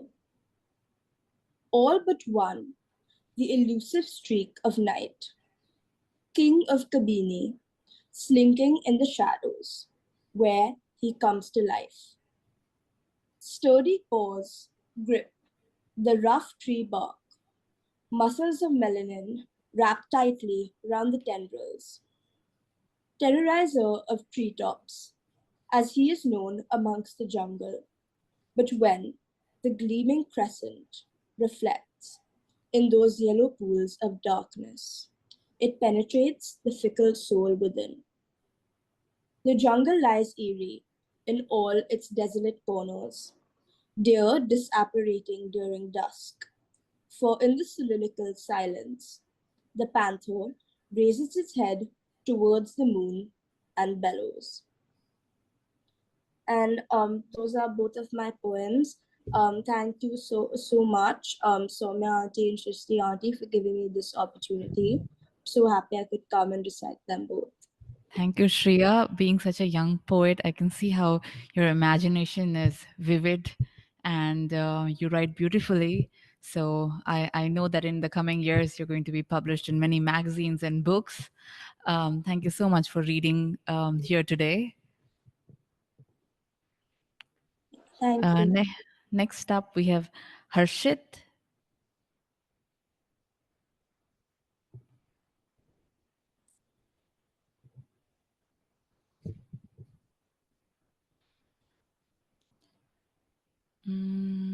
Yeah. Not sure if he's with us. Yeah. Anupa Vijayarupa. Yes, hi Srishti. Hi Saumya. Hi. Hi. Just a second.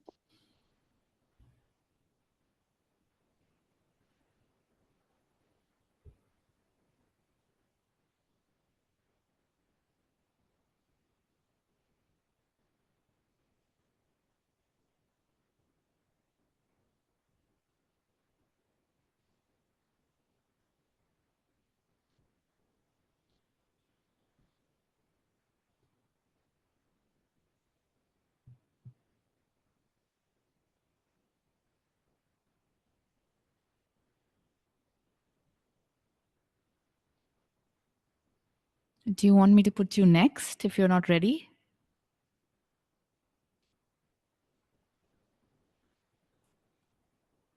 Anupa?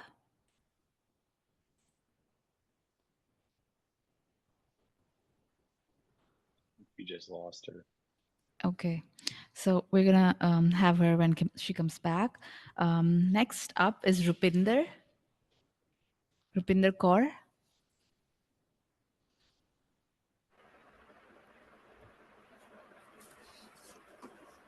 Hello, am I audible? Yes. Hi, thanks for having me here. It's been a wonderful time hearing so many beautiful poems today.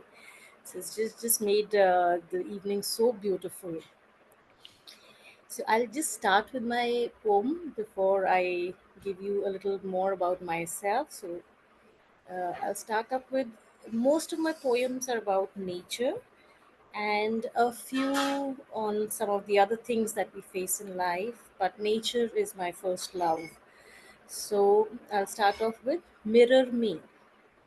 Mirror me, said the sky, my forlorn breeding red, scratches over my yellow outcry as soft blue does gently tread. Feel me, cried the sky, as my black overpowers the grey, while a streak of brown sigh and the orange goes astray, gently soothing the ripple serene into a still sea of water secure, mirrored the red, yellow all clean, and added the green to endure. So this is one of the evenings that I saw the sky with multiple hues of color, you know. So my second poem is Eyes in the Sand. Dug deep in the sand, my eyes see a world hospitable, a world of flowering life grand, amalgamation of antipodals. As my tiny atom grand engulfs the solar system little, my eyes dug deep in the sand, drown in equipoise subtle. Roaring came the storm astute, and blew the sand away. My vision nudged by a world brood, I saw an unbridled world astray. Chaos in every mind, hearts bleeding in sublime, eyes drowned in fear unkind. Man has lost his touch with sand divine. So these are the two poems that I wanted to share. Something different, and I basically started writing quite early in life during my school days. So the first two poems that I wrote was basically to skip school and take part in one of the competitions so that I could miss school, you know. I didn't realize after getting the prize that, oh, I could, you know, pursue that further on. And second was when I was preparing for my exams, and my mother said, you have to get up early and study. And I was like, okay, fair enough. I got up early and I went to my terrace, saw the beautiful dawn, and instead of studying, I started writing. So that's how poetry came to me. And I've been writing since the last couple of years. Just took some breaks in between when I was studying for my medicine. I'm actually a doctor, so studies become difficult, and then there's no time to write. But then, yeah, it is poetry and medicine. I mean, there's a very beautiful interrelation between them. You know, I think science and art, they're so intertwined that. One complements the other. So it's a beautiful relationship between science and art, which we kind of miss in our day-to-day life. So I'm kind of trying to enjoy that, and I hope you all also do that. So yeah, thank you so much, Srishti, having me here with you all and giving me this beautiful chance of hearing so many beautiful poems. Thank you, Rupinder. It was really delightful to listen to you. And you're right, science and art, they are very much related. And we have experience seeing so many doctors perform during, these sessions. So I can totally now believe it. You know, I can totally believe that. So thank you so much for sharing that with us. Thank you. So next up is Anupa. I hope you're ready, Anupa. Yes. Uh, that was lovely poems, Rupinder. I really enjoyed listening to them. First of all, I want to start by sharing that. And Saumya, Srishti, thank you so very much for creating this platform and giving poets from across the world an opportunity to share our voices, to share our beliefs, our craft. And over the last couple of days, I've been really very inspired, and I've been like making notes as to like how I can improve my craft, getting inspiration from like these amazing poets who have attended these sessions. It's like all of your works are like remarkable. And coming to what I would like to share today, so by the way, I'm Anupa. Hi everyone. I work full time as a marketer. I was based in the UK. I moved to India right now, and I've been writing blog. I've been like writing for online blogs for like the last 5 to 6 years, but I haven't had the time to put out my work. I was not able to like publish it properly, like in the form of a book or like any a proper content format. So I felt like I need to take a chance on myself. So today I'm going to recite some poems from the debut book that I'm going to publish next month, my debut poetry book. It's called Daffodils of Summer. And the reason I named the book Daffodils of Summer, daffodils signify rebirth. And there is a long story. So in 2019, I met with a very major accident and I almost lost my life. And because of that, I was in hospital. I got this idea for daffodils when I was in the hospital. So it was like in my real life, I was like, it was a rebirth for me. That was why I felt like maybe I needed to name the book Daffodils as well. So it has taken its own definition and shape over the years. And I wanted the book to represent voices it is created with an intention to remind how powerful and empowered all of us are, irrespective of our abilities or disabilities, and why our voice matters so much when navigating through relationships in life. And why is it very important for youngsters to stand up for themselves, especially when they're vulnerable, and not to give in to the voices of people, or know that like you're not the opinions of people who don't know you. So I think the central theme of the book is based around faith, belief, and knowing that essentially you matter. So that was the message I needed to hear a few years ago. Because I needed that, I created Daffodils, so that maybe there can be people out there who need that message. So I would really love to share with you all some of the couple of poems that I've written from Daffodils. So the first one is called Done Era. Past the summers, through the years, she was torn yet reborn a million times, and now it's the done era. Saying hi for all that surpassed and held. Waves of goodbyes before she has healed too well. From broken bones and words stone cold, she is the only thing she has found and restored. That is called Done Era. And the second poem, which I would like to recite for you all, is called Stained Glasses, which is one of my personal favorites.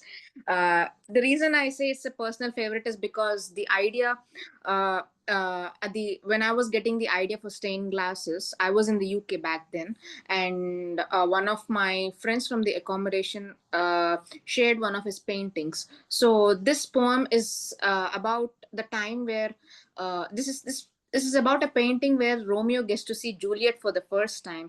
So when I got to know the meaning behind the painting, I went into like my own little corner, and then I was like thinking about ideas and lines.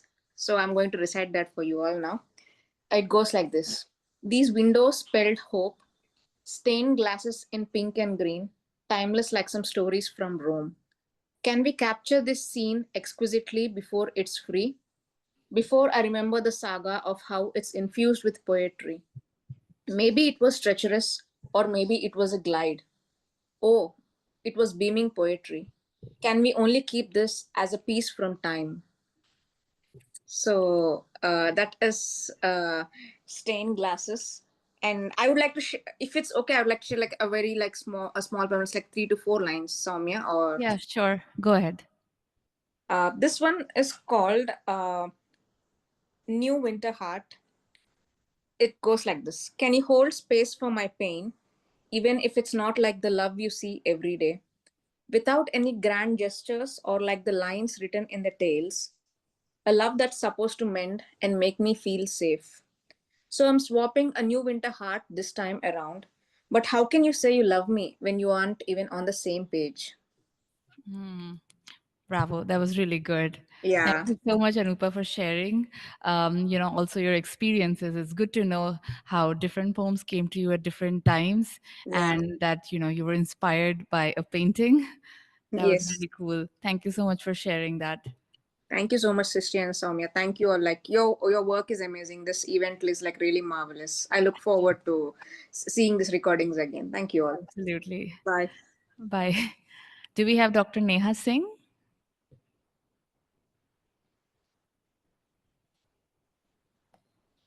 Is Neha Singh here?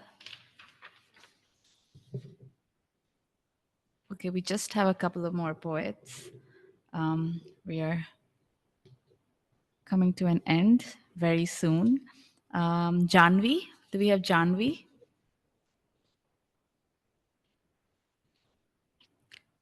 All right.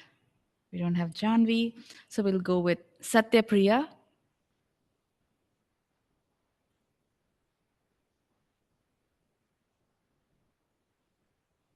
I can see Satya Priya. Yeah. Hi, ma'am. Uh, am I audible? Yes, yes. We can Uh, hear you, but we can't see you. sorry, ma'am. Just a second. Yeah. Yeah, Can can you see see you me? now. Yeah. Ma'am, just a second. I'll be deciding. I'm a little bit nervous, but I've prepared myself. Just a second. Yeah. So, hi all. I'm Satya Priya. I'm from India and I'm a law student. It's my first time performing on such a, global platform, and it could be all possible because of Saumya ma'am and Srishti ma'am. When I received that email, I was literally crying. Like, I got such a wonderful opportunity. It was like out of my dreams. As a child, I never dreamt that this day would come. So I've wrote something. So before starting my poem, I would like to give a brief introduction about myself. So, as I said, I'm a law student. My world mostly revolves around poetries, paintings, philosophies, and histories. Basically, all the things that unite us as humans. Like, for example, there are many differences in different countries. In Germany, there are Jews versus non-Jewish. USA, black versus white. Whether in my own country, Hindu versus Muslims, and in Sri Lanka, my neighbor country, is Tamils versus Sinhalese. So, but there's one thing that connects us as a human: the pain, the anguish we feel towards the injustices done to persons.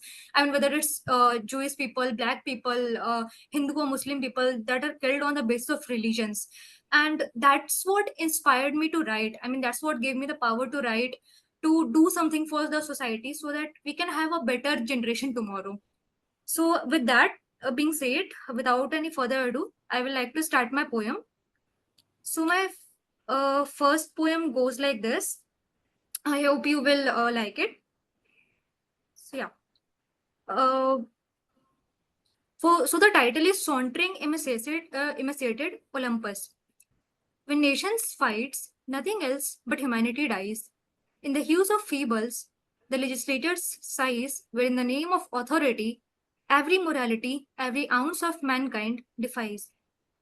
Where once thrived glees and bliss, fumes and smokes now cover thy eyes, and when the war is over, massacre is remembered as nothing else but oblight. Where concealed are the daylight and praised are the nights, concealed are the homicide out of anyone's sights. Funny how God created land for the humans to live. Humans are killed for the same land. O people of cardinals, is this the world you once perceived? Nationalism is praised, but only through true virtue the world is appraised. Where the sages should be the guide, diplomats' voices are raised. Shame on the world who raise voices on borders when babies of even 4 years are erased. When the bigger questions of how leaders' power play and war funding should be raised, narrow questions like borders are made. The country's civilization is vanished, and this is how the mankind fates. Debates are held where babies are sang to deathbed. Depths of each breath is repaid in the form of homicides. Land once provided for living became the places where now coffins hides. Every war counts. Every war holds weapons, echoes sound, whether the one is in your country or the one are on the sun dry. In those questions of your country war or outer country wars, denied are the justice question hours. Even if a soul is killed, the question is raised on responsibility to save that was once ours. Tell me, would you be able to answer God? When asked, you witnessed, and instead of saving lives, you blame the time servers. So that was my first poem. The second poem is basically about a rebellious girl who goes against, normal living things of society. So it goes like this. At the trice of equinox, there's a conjecture of paradox. The culture's juncture, just like an orthodox, gilds her deeply as black as an ox. Screwing her direction with its stalks, the white souls besides all, is in existence of a box, whose motives still reside as keen as flocks omnipresent and near to flocks.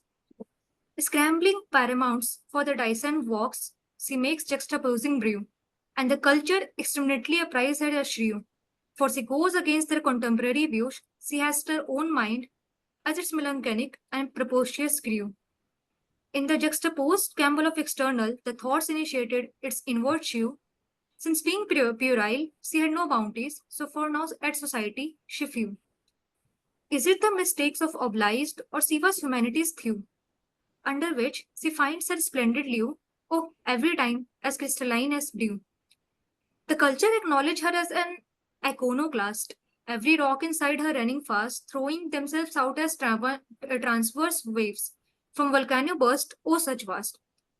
Ubiquitous as in it lasts, flying through the metagalactic's past. Every quantum, every once which was haywire, now as if it's vasts, each oasis, each nurses, and the culture's ties caged her into extremities of bias. But the crumbling grass gave her all she has now. Moving through the horizon, her own moonlight now she casts. In the celestial world, she has no hast. So that's all. Thank you all for listening. And again, I'm thankful to Saumya ma'am and Shrishti ma'am for giving me this wonderful opportunity. Thank you, Satya Thank you. Priya. Thank you for the Good night. recitation. I can see that, there's a lot of rebellion in your poetry, and both your poems are activist type, and you're studying Yes. law. So I hope our country is in good hands. Yeah, for sure, ma'am. Yeah, well, we have one more poet, and he is the last poet of the evening. His name is Mahendra Pal Arya. I would like to welcome Mahendra. Hello, everyone. It's wonderful to be here with all esteemed poets from so many different parts of the world. I would like to express my heartfelt gratitude to Delhi Poetry Project. My first poem talks about how humans are harming nature, especially the air we breathe. So, through this poem, I try to warn that if we keep destroying the planet, we will also destroy ourselves.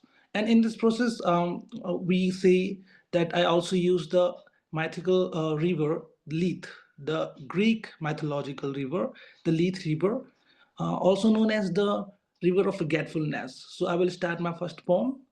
When oxygen passed away, nothing we say, nothing they say, concealing words are flourishing in astray, like the dust or the concrete thrust. Oxygen needs to breathe. She's dying. But wait, 8, because 8 is the atomic number of oxygen, so I used here the 8. Or she drank the water of Lethe. Human polluted her. One day, a tree said, because I'm also pursuing my PhD. My PhD topic is ecofeminism, so I give it kind of a girl kind of perception. So I call it her oxygen, oxygen instead of her. I recognize her. Those moving two legs creature I taste. Poison is more than sweeter. Soon those last multiple hands were agreed they will destroy human seed. But oxygen in dying stays, oh, so gentle, pleasant sage. No, don't do it. Don't blow it. You don't need to be another human. And thus, here on this planet, she passed away. And she means oxygen passed away. But are the humans alive? Or do they drag another knife? This was my first poem. And another one is about it happens in life. So this poem gently explores the ups and downs of the life, how things don't always go as we planned. Sometimes happen that we are planning something else, but the destiny gives us something else. So it's about that. It happens in life. So it happens in life, which we can describe. We wait for a gentle breeze, but only summer's precise. If things are right, it turns to the wrong side. It happens in life. It turns to the wrong side. I already said, someone's opposite pole becomes the same magnetic soul. Either friends or enemy, nothing is perfect remedy. Every eye sees the game, a game that breeds fame. Until you're fame, you have the fame. You are being seen by everybody. A game that breeds fame, a tragedy of peaceful pain. That dying sun is gentle rain. It's what I call strife. It happens in life. Thank you. That was wonderful. Thank you, Mahendra Pal, for that wonderful reading. I really relate to the first poem. I moved to Delhi 2 years ago. I was living in Coorg, which is fairly it's the countryside, so the air was pure. But moving to Delhi, my lungs always feel heavy, and I've had to invest in an air purifier, which I never thought I would ever buy. So, we have to really care for our environment because we are seeing the ill effects of, pollution. And it's really sad because it's affecting us now. Thank you so much for sharing your poetry. I am so glad everybody stayed. So many people stayed till the end. It was so wonderful listening to all of you. I couldn't have asked for more. When we were planning this out, we had no idea how many people and from which countries will join, and just to see so many different wonderful faces. Yeah, it's just so delightful that we can connect on such a deep level. And this morning I was thinking about how we greet one another, say hi, hello, but the best way to know somebody is through their poetry. When they read something to you and you listen to it, you really enter their world. So there's no way to know anybody deeper than listening to their poetry. So just listening to all of you, I feel like you all are now my friends, like I know you on a personal level. And that gives me a lot of comfort. So thank you so much for joining us. Saumya, do you have anything else to say? Yes, I'd just like to add to that. Thank you so much. I see some poets have actually stayed for the entire 3 days. So my heartfelt gratitude to the ones who took out 12 hours of their lives for this, but also to the ones who could make it on any one of the days. It's been really quite a soulful experience. I think I learned a lot about, even how poetry is different in different parts of the world. I think there's a certain kind of tune to Indian poetry. There's a certain kind of rhythm, and I started also realizing how poetry from the U.S. has a certain kind of tune and rhythm, and poetry from the United Kingdom has something unique. And also how connected we are, how connected Asia is with Africa, and how we're all going through the same human experience, how we're all journeying through this life which is very interconnected. So thank you for opening up in that capacity with us here in this platform, and that's what has really filled my heart with a lot of gratitude. On a more technical note, we will be compiling the poems in the anthology by around 100 poets, which is going to be another man-month exercise. So it will take another 2 to 3 weeks. By May 7th, the anthology should be ready for dispatch. The recordings will also be shared with you sometime in the next 3 to 4 days. And I think that's about it. We can formally say our goodbyes before we meet again. And I hope that we do stay in touch.